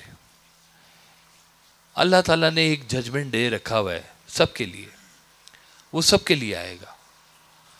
اگر آپ کسی کی پردہ پوشی کریں گے تو اللہ بھی آپ کی پردہ پوشی کرے گا. یہ بڑا ضروری ہوتا ہے کہ معاشرتی طور پر ڈنڈے لے کے نکل کے مارنا نہ شروع کر دیں. تھوڑا تھوڑا سا خیال رکھا کریں, رشتہ داروں کا بھی خیال رکھا کریں. وہ حضرت کا ایک بڑا پیارا فکر ہے کہ گناہ گار کی گناہ کی پردہ پوشی اس کی توبہ کی وجہ بن سکتی. تو یا اللہ سچ بولنے کی توفیق دے یا چپ رہنے کا حوصلہ دے. یہ چپ رہنے کا حوصلہ جو ہے نا یہ بہت ضروری ہے. سوال, السلام علیکم, حق اور باطل کی جنگ تو قیامت تک رہے گی. خیر یہ سوال اسی سے ہے. حیران کن بات یہ ہے کہ آپ نے پہلی جواب دیا لیکن ایک دفعہ پھر حق اور باطل کی جنگ تو قیامت تک رہے گی. میرا گلہ باطل سے نہیں ہے, باطل تو باطل ہے. میرا گلہ ان لوگوں سے ہے جو سب کچھ جانتے ہوئے باطل کے ساتھ دیتے ہیں اور اس سے باطل کو بہت تقویت ملتی ہے. میرا سوال آپ سے یہ ہے کہ آپ ان لوگوں کے بارے میں کیا فرمائیں گے جو دین کی سمجھ رکھتے ہوئے باطل کا ساتھ دیتے ہیں. ام وجاہت. جی دیکھیں, یہی دین, یہی قرآن ہدایت بھی ہے اور یہی گمراہی بھی ہے. تھوڑی سخت بات بتا رہا ہوں آپ کو میں. قرآن کی آیت ہے کہ یہی قرآن تمہیں ہدایت بھی دے گا اور یہی قرآن تمہیں گمراہ بھی کرے گا. یہ دونوں میں فرق کیا ہوتا ہے؟ فرق صرف ایک ہوتا ہے متقی ہونا. اللہ میاں نے کہا کہ جو متقی ہے اس کو اس کتاب سے ہدایت ملے گی, جو متقی نہیں ہے اس کو اس کتاب سے ہدایت نہیں ملے گی, وہ گمراہ ہو سکتا ہے. اب جن کے بارے میں آپ کہہ رہی ہیں کہ وہ ان کو پتہ ہے کہ غلط کیا ہے صحیح کیا ہے, اور پتہ نہیں ان کو صحیح پتہ بھی ہے کہ نہیں پتہ. اس لیے تو علماء میں بھی دو قسم کے علماء کہلائے جاتے ہیں. ایک تو وہ علماء ہیں جو دین کی خدمت کے لیے دن رات ایک کیے بیٹھے ہوئے ہوتے ہیں, اور ایک دوسرے علماء ہوتے ہیں جن کو کہتے ہیں علماء سو, کہ یہ وہ علماء ہیں جو مینوپولیٹ کریں گے قرآن کو اور مینوپولیٹ کریں گے اسلام کو, اور آپ کو کسی طرح سے گریب کرنے کی کوشش کریں گے اور بیچ میں سے ہوگا ان کا چار رہنے کا فائدہ. یہ ہیں علماء سو جنہوں نے ہمیشہ اسلام کی شکل کو بگاڑا ہے. لیکن وہ علماء تو کمال علماء ہیں کہ جو نکات کھولتے ہیں قرآن کے, آپ کے سامنے اللہ کی ہدایت کو لے کے آتے ہیں, آپ ان سے کویسچن پوچھتے ہیں, وہ قرآن سے آپ کو اس کا نکالتے ہیں, آسان کر کے آپ کو سمجھاتے ہیں. کہتے ہیں قرآن اتنا شرمیلا ہے کہ غیر محرم کے آگے کھلتا بھی نہیں ہے. اللہ اکبر. کوئی محرم ہونا چاہیے اس کے ساتھ آپ کا. تو یہ جو اچھے علماء ہوتے ہیں نا یہ محرم راز ہوتے ہیں. جیسے کہتے ہیں نا کہ کیا حال سناواں دل دا, کوئی محرم راز نہ ملتا. تو محرم ہوں گے تو کوئی راز ملے گا آپ کو. تو جب آپ رازدار بن جاتے ہیں تو پھر کہانی آپ کے لیے اور طرح کی ہو جاتی ہے. تو باطل حق کی جنگ رہے گی, ہمیشہ رہے گی. سرکار دو علیہ صلی اللہ علیہ وسلم نے فرمایا کہ ہر انسان کے ساتھ اس کا شیطان بھی موجود ہوتا ہے, حدیث مبارک ہے. تو صحابہ کرام نے پوچھا یا رسول اللہ صلی اللہ علیہ وسلم آپ کے ساتھ بھی ہے؟ آپ نے کہا ہاں میرے ساتھ بھی ہے, پر میں نے اسے مسلمان کیا ہوا ہے, تابع کیا ہے. واہ واہ واہ, سبحان اللہ. تو یہ ہوتا ہے ہر ایک کے ساتھ, کہیں نہ کہیں بھی یہ نیگیٹو پازیٹیو چل رہا ہے. باطل کی جنگ باہر نہیں ہے, باطل کی جنگ اندر چل رہی ہے.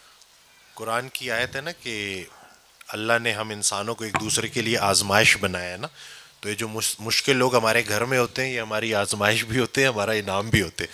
مجھے حضرت واصف علی واصف رحمۃ اللہ علیہ کا ایک فقرہ یاد آ گیا کہ حضرت یوسف علیہ السلام کے پورے سفر میں سب سے بڑی کنٹریبیوشن ان بھائیوں کی تھی جنہوں نے انہیں کنویں میں پھینکا تھا. تو ہو سکتا ہے تمہیں اذیت لگ رہی ہو, لیکن وہ اللہ نے پراپر طریقے سے اس کو پلانٹ کیا ہوا ہے تاکہ تمہیں وہ خیر کے سفر پہ چلا سکے. تو یہی ہے نا کہ جو انسان اپنی پریشانی کی ذمہ داری دوسرے انسان پر ڈالتا ہے اس کی پریشانی کبھی ختم نہیں ہوتی. اپنا اپنا سفر ہے, اپنی اپنی قبر ہے. اور اللہ نے بھی جب ہم سے وعدہ لیا تھا تو ایک اللہ اور ایک وہ روح, تو ایک ایک کر کے سب سے وعدہ لیا تھا. تو اس سفر میں نہ کوئی باپ ہے, نہ کوئی بیٹا ہے, نہ کوئی بھائی ہے, نہ کوئی شوہر ہے, نہ کوئی بھی رشتہ نہیں. اس میں اللہ ہے اور بندہ ہے.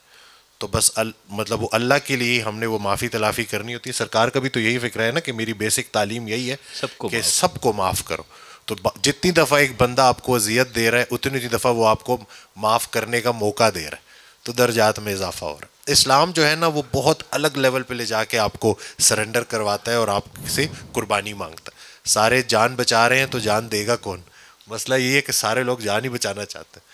میں سے میں کو نکالو گے تو بات سمجھ آئے گی. کوئی سوال جو پوچھنا چاہتے ہیں؟ سر آپ نے نوجوان نے ایک سوال پوچھا تھا, اس پہ آپ نے جواب دیا تھا اس کو کہ معاشی لیول پہ اگر کوئی اس کو چیز نگیٹو لگے تو اس کو کیسے کاؤنٹر کر سکتا ہے.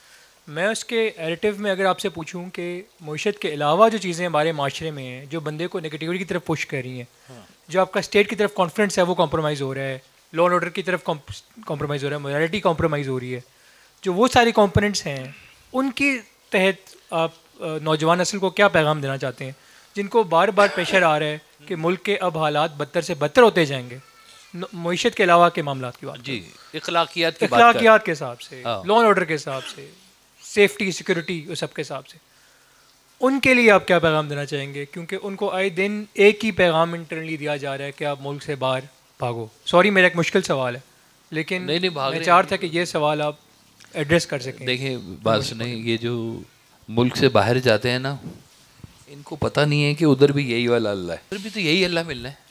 کوئی نئے اللہ کو تو جا کے انہوں نے ملنا نہیں ہے. اگر نصیب ان کا وہاں پہ ہے تو یہاں پر بھی نصیب ہی ہے. جو کہتے ہیں جڑا ایتھے منافق و مکے منافق, جو یہاں پہ برا ہے وہ ہر جگہ پہ برا ہے, اور جو یہاں پہ اچھا ہے وہ ہر جگہ پہ اچھا ہے. اس کی تعریف ہی یہی ہے کہ وہ اچھا ہے. اس لیے جو باہر دیکھیں آپ ٹھیک ہو گئے, آپ نے اپنی اصلاح کی, اپنی اصلاح کے اوپر کام کر رہے ہیں, بہت اچھی بات ہے. آپ ایک ڈاٹ ہے اس معاشرے کے اندر, اور اگر آپ اچھے ہو گئے ہیں تو اس کی نشانی پتہ کیا ہوگی کہ آپ کے قریب اچھے ڈاٹس لگنے شروع ہو جائیں گے, اور جتنے اچھے ڈاٹس لگتے جائیں گے آپ کا سرکل اتنا بڑا ہوتا جائے گا. اسی طرح سے ہر معاشرے کے اندر لوگوں کے اچھے سرکلز ہوتے ہیں, لوگوں کے برے سرکلز ہوتے ہیں. آپ تاش کھول لیں, 4 کھیلنے والے آ جائیں گے ایسے. آپ نیکی کا کوئی سفر شروع کر دیں, آپ کی طبیعت کے لوگ آ کے بیٹھنا شروع ہو جائیں گے. آپ اللہ کا نام لینا شروع کر دیں, اللہ کے نام لے آ کے بیٹھنا شروع ہو جائیں گے. آپ اندر سے ٹھیک ہونا شروع ہو گئے تو آپ کے ارد گرد کے لوگ خود ہی ٹھیک ہونا شروع ہو جائیں گے. یہ بتا رہا ہوں کہ یہ جو سنگت ہوتی ہے نا یہ اسی طرح سے بنتی ہے. وہ کہتے ہیں جواری کا جواری دوست ہوتا ہے, ڈاکو کا چور دوست ہوتا ہے, ڈاکٹر کا ڈاکٹر دوست ہوتا ہے, وکیل دوست ہے نا. ہر ایک کے پیشے کے لحاظ سے اس کے دوست بنتے ہیں, اس کا پورا سرکل ہی ویسے بنتا ہے. اگر آپ انر سیلف آپ کا اگر ٹھیک ہونا شروع ہو گیا تو وہ ڈاٹس کٹھے ہونے شروع ہو گئے, اور ایک معاشرے میں جتنے اچھے ڈاٹس ہو جائیں گے نا اتنا بڑا سرکل وہ بن جائے گا. اس لیے ہوپ رکھیں اپنے اندر, ایک نیکی کو کرنے کی کویسٹ رکھیں اپنے اندر, اس کے ساتھ جڑنے کی کوشش کریں. میں نہیں کہتا کہ ہر وقت بندہ جڑ سکتا ہے, لیکن ایک چیز ایفرٹ ہوتی ہے, ایفرٹ کاؤنٹ ہوتی ہے. جیسے اللہ تعالیٰ کہتا ہے کہ تم جب تک برائی کرو نا تب تک میں برائی کاؤنٹ نہیں کروں گا. تم برائی سوچ لو, سوچی تم نے, برائی کاؤنٹ نہیں ہوئی. برائی امپلیمنٹ ہوئی ہے, برائی کاؤنٹ ہو گئی ہے. نیکی تم سوچو ابھی تو نیکی تمہاری کاؤنٹ ہو گئی. امپلیمنٹ ہوئی یا نہیں ہوئی, نیکی تمہاری کاؤنٹ ہو گئی. تو اب اتنا بڑا اللہ تعالیٰ نے ایک بہت بڑا آپ کو وہ دے دیا ہے, کہنا کیا چاہیے, بینیفٹ دے دیا ہے آپ کو کہ آپ نے برائی کریں گے تو برائی کاؤنٹ ہوگی, نیکی سوچیں گے تو نیکی آپ کو کاؤنٹ ہونا شروع ہو گئی ہے. تو اپنی سرکل کو بہتر کریں. دیکھیں باہر جانے سے سب کے مسئلے نہیں حل ہوتے ہیں, یقین کریں. میں میرا خیال ہے کوئی 20-25 ممالک میں جا چکا ہوں جی.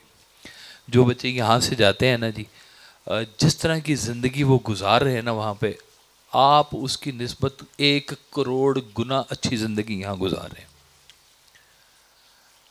بغیر آسروں کے جی ہمیں ایئرپورٹ سے نکال دے, اٹلی کے ایئرپورٹ سے, بس آگے ہم سنبھال لیں گے. کانوں کو ہاتھ لگا لگا کے راتوں کو روتے ہیں وہ لوگ, یہ کیا کر بیٹھے ہیں. حل نہیں ہے یہ. باہر کوئی اللہ میاں کو فرق نہیں ہے, یہی والا اللہ ہے سیم. آپ کے اچھے برے ہونے سے فرق پڑے گا, یہاں پر ہیں یا وہاں پر ہے, جہاں پر بھی ہیں آپ. اس لیے یہ جو باہر جانا ہے نا, یہ کئی لوگوں کا اس لیے نہیں کہ حالات خراب ہو رہے ہیں, ان کو پیسے زیادہ چاہیے, ان کو غربت دور کرنی ہے, ان کو اپنے معاشرے میں اپنے رشتہ داروں میں پرومیننٹ ہونا ہے. ایک ریس چڑھی ہوئی ہے اپنے آپ کو بہتر سے بہتر کرنے کی, نئی سے گاڑی, بڑی سے بڑی, یہ سے وہ, ایک پہاڑ کے اوپر دوسرا پہاڑ رکھنے, یہ ریس لگی ہوئی ہے. اور یہ ریس کو ہم نے اپنے اسکولوں کالجوں میں اور نوجوانوں کے ذہنوں میں کامن کر کے رکھا ہوا ہے کہ یہ کرو, بس یہ سب سے اچھی بات ہوتی ہے کہ پیسے کماؤ پیسے. میں سنتا ہوں جی بہت سارے موٹیویشن اسپیکرس کو, میں بھی سنتا ہوں, آپ بھی سنتے ہوں گے. زیادہ تر کیا ہوتا ہے, how to become a millionaire, how to become a billionaire. وہ فلانا دیکھیں جی, اس نے وہ چائے کی دکان تھی, اس نے یہ کیا, وہ اب ارب پتی ہو گئے. او بھائی سارا کچھ ارب پتی میں نہیں ہے, کو پتی میں بھی کوئی بات ہوگی خالی. سمجھ رہے میری بات آپ؟ تو سب کچھ پیسہ نہیں ہے زندگی کے اندر کہ باہر جائیں گے. باہر کیا ہے, ضرب.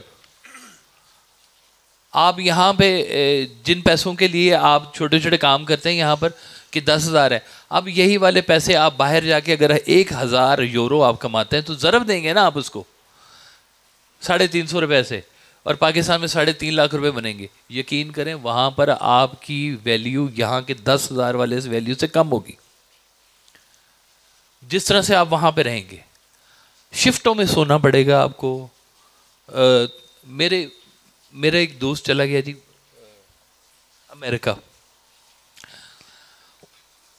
وہ کہتا ہے جی میں اس کے نا سال بعد میں ویڈیو میری بات ہو رہی تو اس نے دانت دکھائے مجھے, اس کے دانت نا بھرنے شروع ہو گئے تھے. تو میں نے کہا یار تیرے دانت کیوں بھر رہے ہیں؟ کہتا ہے جی میں 1 سال سے صرف مٹر کھا رہا ہوں. میں نے کہا کیا مطلب مٹر کھا رہا ہے تو؟ کہتا ہے وہ بینز نہیں ملتے ڈبے میں, کہتا ہے وہ سب سے سستے یہاں پہ بینز ملتے ہیں, اور وہ اس کے اوپر وہ ڈسکاؤنٹ بھی چل رہے ہوتے ہیں, کچھ ایسی ہوتی ہے, تو میں وہ بینز خرید کے رکھ لیتا ہوں, تو میں وہ بینز کھاتا ہوں. تو میں نے کہا باقی خوراک؟ کہتے جی پیسے کٹے کرو. وہ کدھر گئی لائف تمہاری؟ وہ پیسے ہی اکٹھے کرنے جانے. جس مستقبل کے بارے میں تم اتنا سوچ رہے ہو پتہ نہیں تم اس میں ہو بھی کہ نہیں ہو. سوچا ہوا ہے کہ 5 سال بعد ہم جناب ایک نئی گاڑی لشکتی مشکتی لے لیں گے, اور 5 سال بعد کیا 5 مہینے بعد بھی تم ہو کہ نہیں دھرتی پہ, کیا پتہ ہے.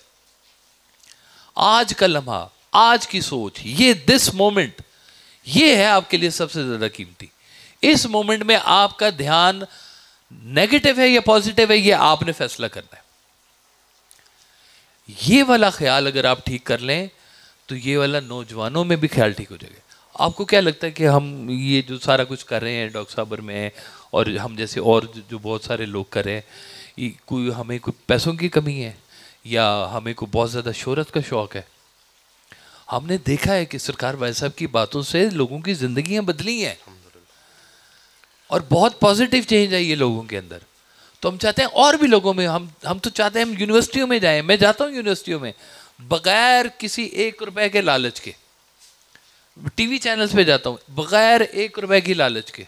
میری اماں جی مجھ سے اکثر پوچھتی ہیں, بڑی سادہ سی میری اماں جی ہیں, وہ مجھے کہتی ہیں اے تو جانا ہے ٹی وی تے تن پیسے دیں دے نا.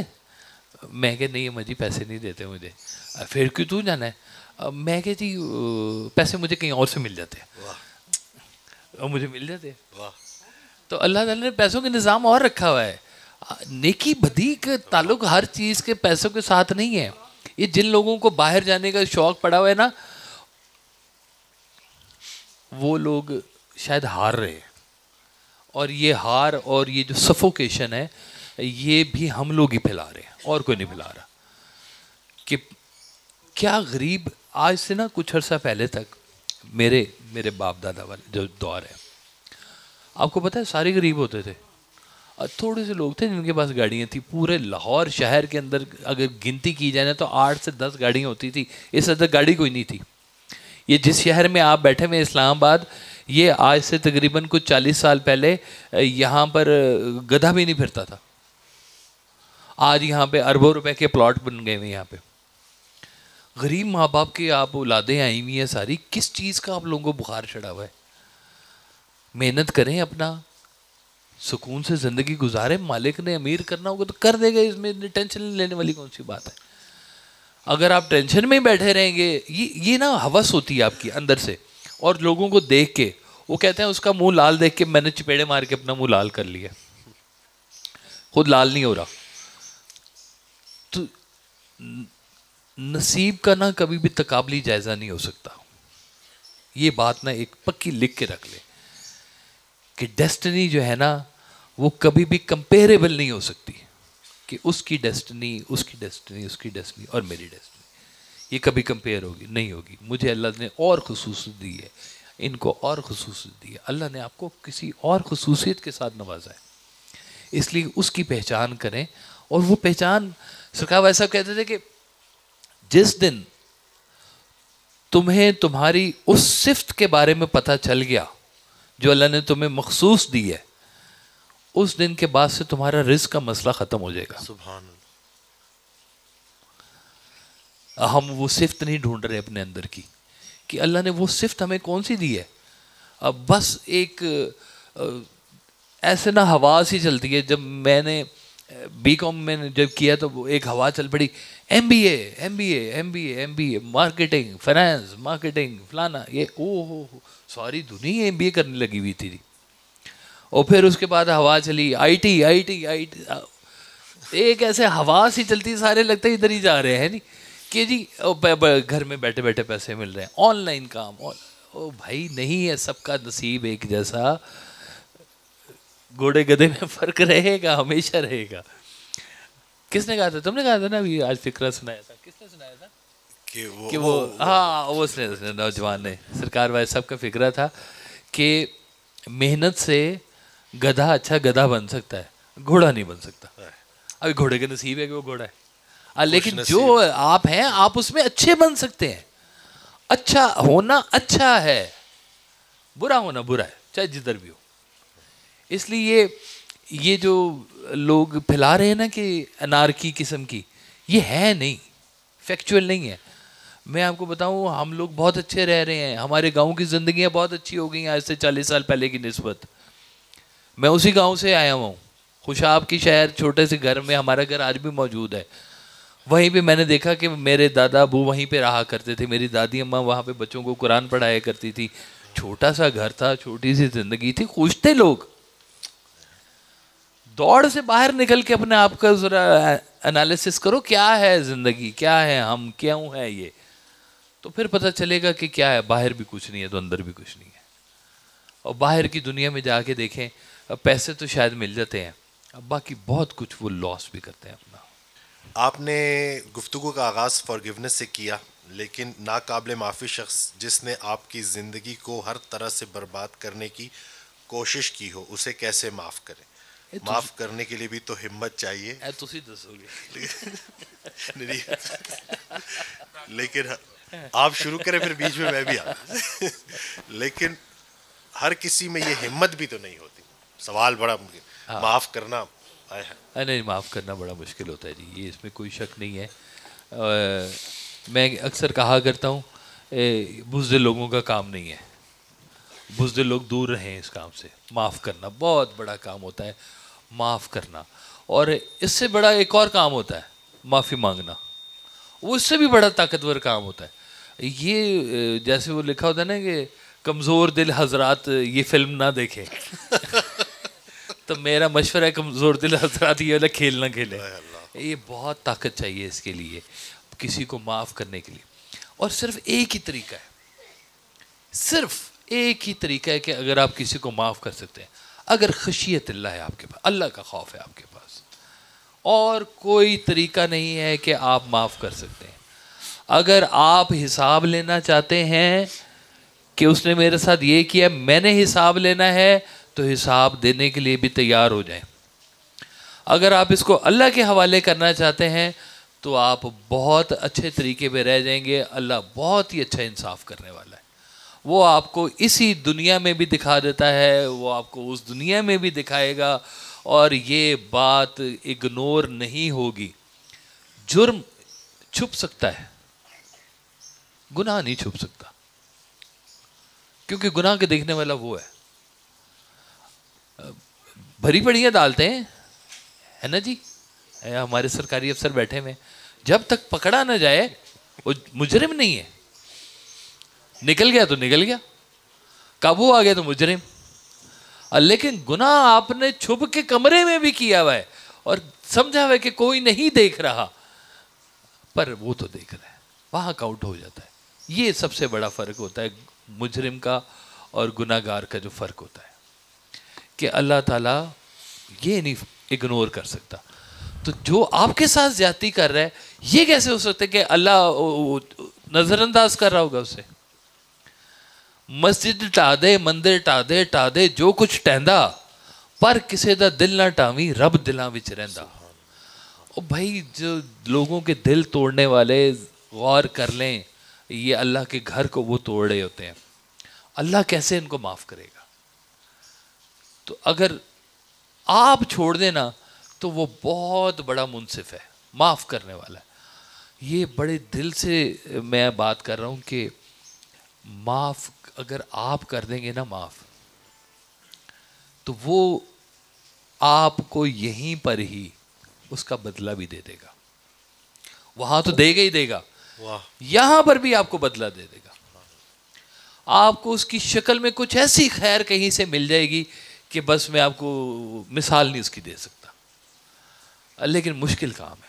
مجھے ایک حدیث یاد آ گئی, اس کا مفہوم ہے کہ نبی کریم صلی اللہ علیہ وآلہ وسلم معافی کے اوپر ہی نا صحابہ کے پاس آئے اور پوچھا کہ یہ کل رات کو کس نے ایسی نیکی کی تھی کہ پوری رات اس نیکی کا جو اجر ہے وہ اللہ کے عرش تک جاتا رہا. تو ایک دفعہ پوچھا, صحابہ جو ہے وہ چھپ کے نیکی کیا کرتے تھے. تو دوسری دفعہ, جب تیسری دفعہ پوچھا تو ایک صحابی نے ارشاد فرمایا کہ یا رسول اللہ صلی اللہ علیہ وسلم, کل رات کو آنکھ کھلی تو دل کیا کہ اللہ کی راہ میں کچھ خرچ کروں. پورا گھر چھان مارا, کچھ نہیں ملا. پھر لیٹ گیا, نیند نہیں آئی. پھر اٹھا, پھر تلاش کیا, کچھ نہیں ملا.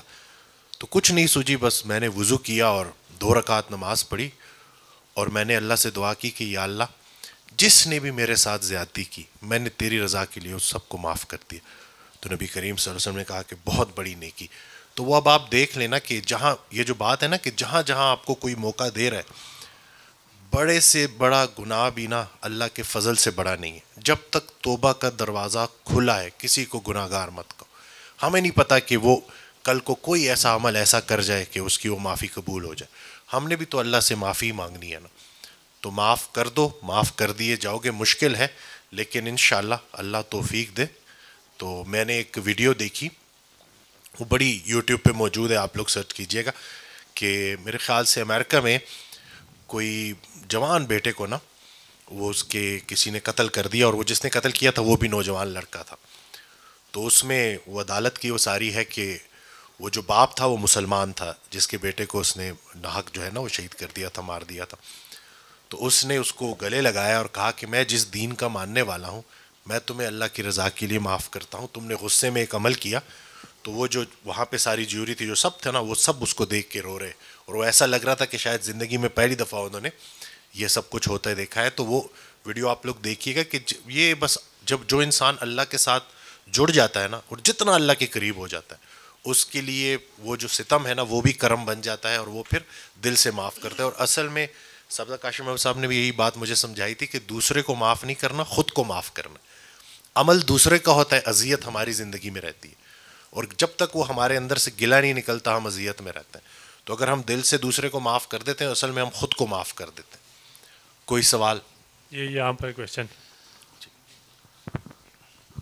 السلام علیکم ڈاکٹر صاحب. وعلیکم السلام. اچھا ڈاکٹر صاحب, ہماری زندگیاں جب آگے بڑھتی ہیں تو پیچھے کی بہت ساری غلطیاں اور بہت ساری کوتاہیاں, اور پھر وہ پھر زندگی میں ساتھ ساتھ آتی ہیں, اور وہ زندگی ہمیں آگے لے کر جاتی ہے.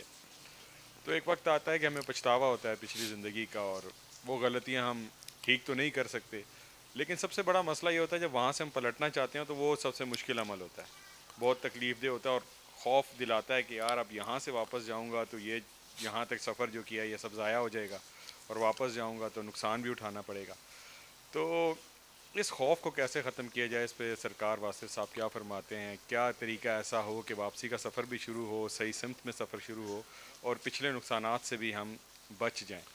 حضرت نے نا اپنی آڈیو میں ہی قرآن پاک کی ایک آیت جو ہے وہ بیان فرمائی کہ اللہ کریم ارشاد فرماتا ہے کہ میں جس کے چاہوں جمیع گناہ معاف کر دوں، جس کو چاہوں اندھیروں سے نکال کے روشنی میں داخل کر دوں. اور آگے تو اللہ نے کمال ہی کر دیا کہ میں جس کی چاہوں برائیوں کو نیکیوں میں کنورٹ کر دوں. اس دن بھی حضرت سے کسی نے پوچھا کہ کامیاب انسان کون ہے، تو جواب دیا کوئی کامیاب نہیں ہے، کامیابی کا فیصلہ آخری سانس پر ہوگا. تو ہم نے وہ جو ڈر ہے نا، مجھے اس دن ایک حدیث سنائی گئی، تو اس سے نا مجھے میں کافی دیر اس حدیث کے بارے میں سوچتا رہا، تو میرے وہ کہتے ہیں نا خیال سے خیال بنتا جاتا ہے. ایک صحابی تھے، وہ بالکل آخری وقت تھا ان کا، تو آخری سانسیں لے رہے تھے، تو نبی کریم صلی اللہ علیہ وسلم نے ان صحابی سے پوچھا کہ کیسا محسوس کر رہے ہیں؟ تو ان صحابی نے ارشاد فرمایا کہ خوف بھی ہے اور پر امید بھی ہوں. تو نبی کریم صلی اللہ علیہ وسلم نے ارشاد فرمایا کہ اللہ تمہارا خوف بھی دور فرما دے گا اور تمہاری امید بھی پوری فرما دے گا. تو ہر وہ خوف جو آپ کو پر امید کر دے وہ رحمان کی آواز ہے، ہر وہ خوف جو آپ کو نا امید کر دے شیطان کی آواز ہے. تو جو قرآن کی آیت ہے نا کہ اللہ کی رحمت سے نا امید نہ ہونا، وہ اسی لیے کہ اپنی زندگی سے، اپنے عمل سے، اپنی کوتاہیوں سے، اپنی غلطیوں سے نا امید ہو جانا، میری رحمت سے نا امید نہ ہونا، یعنی کہ یہ آپشن ہے ہی نہیں.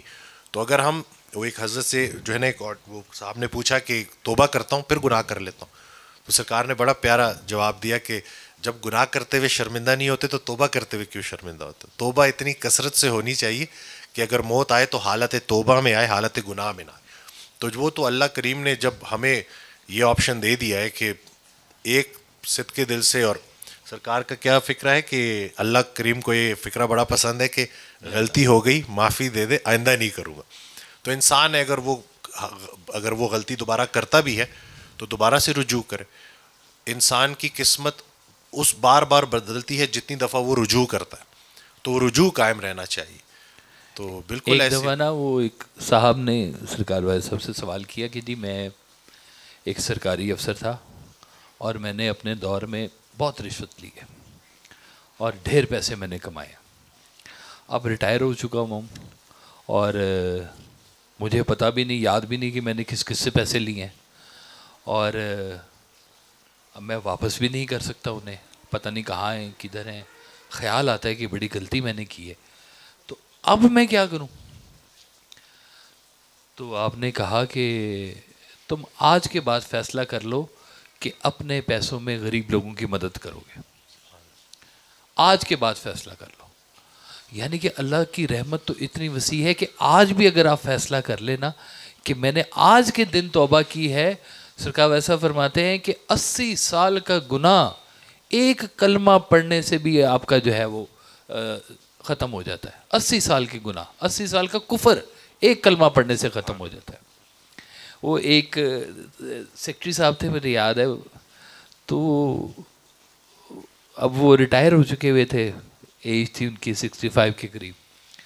محفل میں بیٹھے تھے، انہوں نے کہا بھائی صاحب آپ کی محفل میں بیٹھے ہیں تو ہمیں اندازہ ہوا ہے کہ زندگی میں بہت کچھ غلط کیا ہے اور بڑا ٹائم ہم نے ضائع کیا ہے، تو اب آ کے پتہ چلا ہے کہ زندگی اصل ہے کیا، تو ہم نے گزارنی کیسے تھی اور گزار کیسے دی ہم نے.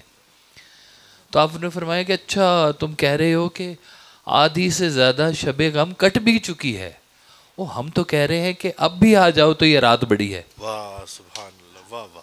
آج بھی توبہ کر کے شروع کر دو تو وہ خوف آج بھی ختم ہو سکتا ہے. اللہ سب پہ رحم فرمائے. ہم زبان سے تو کہتے ہیں یا اللہ تیرا شکر ہے، لیکن جب بھی کوئی مشکل آتی ہے، کوئی بیماری آتی ہے، تو پھر ہم کہتے ہیں یا اللہ یہ کیا کر دیا، میں کب ٹھیک ہوں گا. تو کیا یہ ناشکری ہے؟ اور وہ کہتے ہیں کہ شکر کرنے والی زبان کے اوپر گلہ نہیں آتا اصل میں. تو ہم شاید نا فارمیلٹی میں شکریہ ادا کریں. شکر بہت قیمتی چیز ہے آپ کی زندگی کی. ویسے صاحب کہا کرتے تھے کہ اگر اپنی زندگی میں تم کسی چیز کو محفوظ کرنا چاہتے ہو تو اس چیز کا شکر ادا کرنا شروع کر دو. وہ چیز محفوظ ہو جائے گی. دھیان کرو, کسی غلط چیز کا شکر نہ ادا کرنا, ورنہ وہ بھی محفوظ ہو جائے گی. رشوت کے پیسوں سے گھر بنا کے باہر حاضہ من فضل ربی لکھنا, یہ بھی بڑی گستاخی کی بات ہو جاتی ہے. تو اللہ تعالیٰ جو ہے نا وہ انسان کو چھپا ہوا تھوڑی ہے, اللہ کے سامنے سب عیاں ہے. وہ دل کے اندر جو اس کی بات چھپی ہوئی ہوتی ہے نا, جو وہ دنیا کو نہیں بتا رہا, اللہ تو وہ بھی جانتا ہے. تو جب اتنا قریب سے اللہ آپ کو جانتا ہے تو فراڈ کس کو لگا رہے ہیں؟ اللہ کو. وہ وہاں نہیں لگتا, دنیا کو لگ جاتا ہے. دنیا دھوکہ کھا جاتی ہے, دنیا کے اندر فریب چلتے ہیں. تو جب اللہ کو شکر کرنے والی جہاں کہیں پہ بھی زبان نکلتی ہے نا, تو وہ کہتے ہیں عرش تک جاتی ہے اللہ کے. تو اللہ کے عرش پہ جو آواز جا رہی ہے نا, اللہ اس آواز کو کبھی اگنور نہیں کرتا. اللہ تعالیٰ شکر کرنے والی آوازوں کو محفوظ کر لیتا ہے, ان نفوس کو محفوظ کر لیتا ہے. تو شکر کرنے والی ہر حال میں اللہ کا شکر ادا کرتی ہیں. وہ چونکہ نا کہتے ہیں کہ ایک ہی مالک ہے, اس کی ایک چٹھی آپ کو پسند آ گئی, ایک چٹھی آپ کو پسند نہیں آئی, یہ کیا بات ہوئی؟ آپ کی مرضی کی چٹھی آئے گی, آپ کہیں گے یا اللہ تیرا شکر ہے. آپ کی مرضی کی چٹھی نہیں آئی تو آپ نے گلا کرنا شروع کر دیا. اس کا مطلب ہے آپ کا مالک سے تعلق نہیں ہے. تعلق ہو تو ستم بھی کرم ہے. کس نے بھیجا ہے؟ وہ مالک نے, وہی اللہ میاں جس کے ہم بڑے ہے نہیں, بڑی محبت کرتے ہیں اپنے اللہ سے, اس نے بھیجا ہے. آؤ چلو بسم اللہ, خیر ہے. غریبی بھیج دی ہے, کس نے بھیجی ہے؟ اللہ میں نے بھیجی. ٹھیک ہے, آج دوست کا پیغام ہی ہوتا ہے نا. ایسے ولی کون ہوتا ہے؟ اللہ کے دوست جس کو کہتے ہیں. وہ دوست کیوں بنا ہوا ہوتا ہے؟ اس لیے کہ وہ دوست کی ہر بات کو پسند کرتا ہے. آپ آج پسند کرنا شروع کر دو, ولایت میں کون سی دیر لگتی ہے؟ واہ واہ واہ, سبحان اللہ. تو یہ فارمیلٹیاں نہیں چلے گی اللہ کے ساتھ, اسٹریٹ فارورڈ ہونا پڑے گا. وہ ایک شخص نا ایک بزرگ کے پاس گیا اور کہنے لگا کہ حضرت زندگی میں بڑے غم آ گئے ہیں. تو بزرگ نے پوچھا کہ خوشیاں آئی تھی؟ کہتے جی وہ بھی آئی تھیں. کہتے خوشیاں ساری تم کاٹو, غم تمہاری جگہ کوئی اور کاٹے. ایسا نہیں ہوتا. تو جس نے خوشی بھیجی تھی اس نے اب غم بھیجا ہے تو قبول کرو. اچھا, یہ کہا جاتا ہے کہ when the student is ready the teacher will appear. لیکن اگر اسٹوڈنٹ سارا کچھ تپسیا کر چکا ہو تو کیا یہ کہا جا سکتا ہے کہ روحانیت کا سفر سب کے لیے نہیں؟ How can one know of this path is for them or not? نہیں, بالکل یہ سب کے لیے ہے. بالکل جس کے ساتھ روح جڑی ہوئی ہے اس کے ساتھ یہ سفر جڑا ہوا ہے. کوئی یہ نہیں کہہ سکتا کہ یہ میں اس کے لیے نہیں ہوں یا یہ میرے لیے نہیں ہے. یہ وہ اپنے ساتھ ایک قسم کا ناانصافی کرے گا اگر وہ یہ رستہ اپنے اوپر بند کرے گا. تو میں نے پہلے ہی آپ کو سب سے پہلے یہ بتایا تھا کہ یہ نغمہ, ساز اور آواز کا جو نغمہ ہے, یہ روح اور جسم کا نغمہ ہے. یہ مکمل ہوتا تھا نغمہ بنتا ہے یہ سارا کے سارا. اس میں سے ایک ہے ایک نہیں ہے, ایسے ہو نہیں سکتا. اس لیے یہ بات کوئی کہے کہ جی میں اس کے لیے نہیں بنا, وہ کہیں نہ کہیں پہ ایک دفعہ نا وہ چوٹ کھا جائے گا. مجھے یاد ہے سکھر بھائی صاحب گئے انگلینڈ گئے تھے علاج کے لیے. تو وہاں پہ نا ایک صاحب مجھے بعد میں بھی ملے ہیں. وہ صاحب وہاں پہ ایک بینک کے مالک تھے. یہاں پہ بینک کا مالک ہو تو کتنا امیر ہوتا ہے. وہ یو کے کا بینک تھا جی, وہ وہاں کا مالک تھا. تو اس نے کہا کہ جی مجھے تو زندگی میں کبھی کوئی غم نہیں ملا, I am very much happy, اور کوئی زندگی کے اندر پرابلم نہیں ہے, سب کچھ بہت اسموتھلی چل رہا ہے, ایوری تھنگ از فائن, کوئی غم نہیں ہے, کوئی بات نہیں ہے. آپ نے کہا تمہیں غم اس دن ملے گا جس دن تمہارے گھر سے بیٹی جائے گی. اب بیٹی کا گھر سے جانا اس کو ہی پتا ہوگا نا جس کے گھر میں بیٹی ہوگی. تو یہ کوئی نہیں کہہ سکتا ہے کہ دل کے تار آپ کے کس وقت چھڑ جائیں گے اور آپ کی روحانیت جاگ جائے گی. یہ آپ اپنے آپ کو کیوں سے علیحدہ کر رہے ہیں؟ کھلا رکھیں دروازہ, شاید ہوا آئی جائے, ورنہ وہ تو پھر احساس دلانے پہ آئے تو وہ کسی چیز سے بھی آپ کو احساس دلا دیتا ہے. وہ کوئی بھی منظر ایسا بنا دے گا, آپ کا دل جو ہے نا نرم ہو جائے گا. کوئی ایسی محبت آپ کے اندر پیدا کر دے گا کہ آپ گداز پیدا ہو جائے گا آپ کے اندر. اس لیے میں نہیں سمجھتا کہ کوئی انسان یہ کہے کہ میں اس کام کے لیے نہیں ہوں. مٹی ہے, اس نے یہیں پہ رہ جانا ہے, یہ یہیں سے مٹی پیدا ہوئی ہے, اس مٹی نے یہیں رہ جانا ہے. روح نے اپنے مرکز کی طرف جانا ہے. اس لیے کہتے ہیں کہ کبھی آپ کو سکون نہ مل رہا ہو تو سکون قلب کا ایک ذریعہ اللہ کا ذکر ہوتا ہے, یا اللہ کے نام پر لوگوں کے اندر بھلائی پیدا کرنا, لوگوں کے اندر کچھ نہ کچھ خیر کا کام کرنا. اس سے آپ کو روحانی سکون ملتا ہے. کیوں ملتا ہے روحانی سکون آپ کو؟ اس لیے کہ یہ روح جو ہے یہ اللہ کا امر ہی نہیں ہے, یہ اللہ کی طرف اس نے جانا ہے واپس. اس لیے جب بھی کچھ ایسا ہوتا ہے کہ جو اس کو اس کے اوریجن کے ساتھ کنیکٹ کرتا ہے تو آپ کو دل میں سکون ملتا ہے.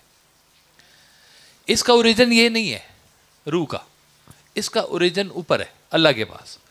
تو جب کبھی بھی آپ اللہ کے حوالے سے زندگی میں کوئی کام کرتے ہیں تو وہ اوریجن اس کے ساتھ کنیکٹ کرتا ہے. فریکوینسی سمجھ رہے ہیں نا, اس کی دنیا کی فریکوینسی نہیں ہے. دنیا کی فریکوینسی جسم کی ہے, اس کو بھوک لگے گی, اس کو بڑی چیزیں آسانی بھی چاہیے, اس کو آسائش بھی چاہیے, یہ بھی چاہیے, وہ بھی چاہیے, کیا نہیں چاہیے. تو لیکن روح اس کی ایک ہی ڈیمانڈ ہے, خالق. وہ اس کے اپنے مرکز سے کنیکٹ ہونا چاہ رہی ہے. کہتے ہیں مومن کے لیے دنیا قید خانہ ہے. کیوں؟ ہتھ کڑیاں تھوڑی لگی ہوئی ہیں. اس لیے کہ روح یہاں پہ قید ہے اس بت کے بیچ میں. اس کا اوریجن کہاں ہے؟ وہاں. اس لیے کہتے ہیں مومن بڑا دنیا کے اندر جو ہے نا وہ تنگ ہوتا ہے کہ کب یہ اس بت سے میری جان چھوٹے گی اور یہ روح میری واپس اپنے اوریجن کی طرف جائے گی, جہاں پہ ہیپینس ہے, جہاں پہ اس کا کریٹر ہے, اس کا کور موجود ہے. تو وہ اپنے کور کو جب چیزیں کنیکٹ کرتی ہیں تو پھر اس کے بیچ میں راحت محسوس ہوتی ہے. اس لیے ایک ہی اس کا جو ہے وہ منصب بنتا ہے کہ روح اور اللہ ایک رخ پر ہے, اس کا سفر ایک ہے. اس لیے جب کبھی بھی روح کی کوئی بات ہوگی نا تو یہ نہیں ہو سکتا کہ اس کا تعلق اللہ سے نہ بنے.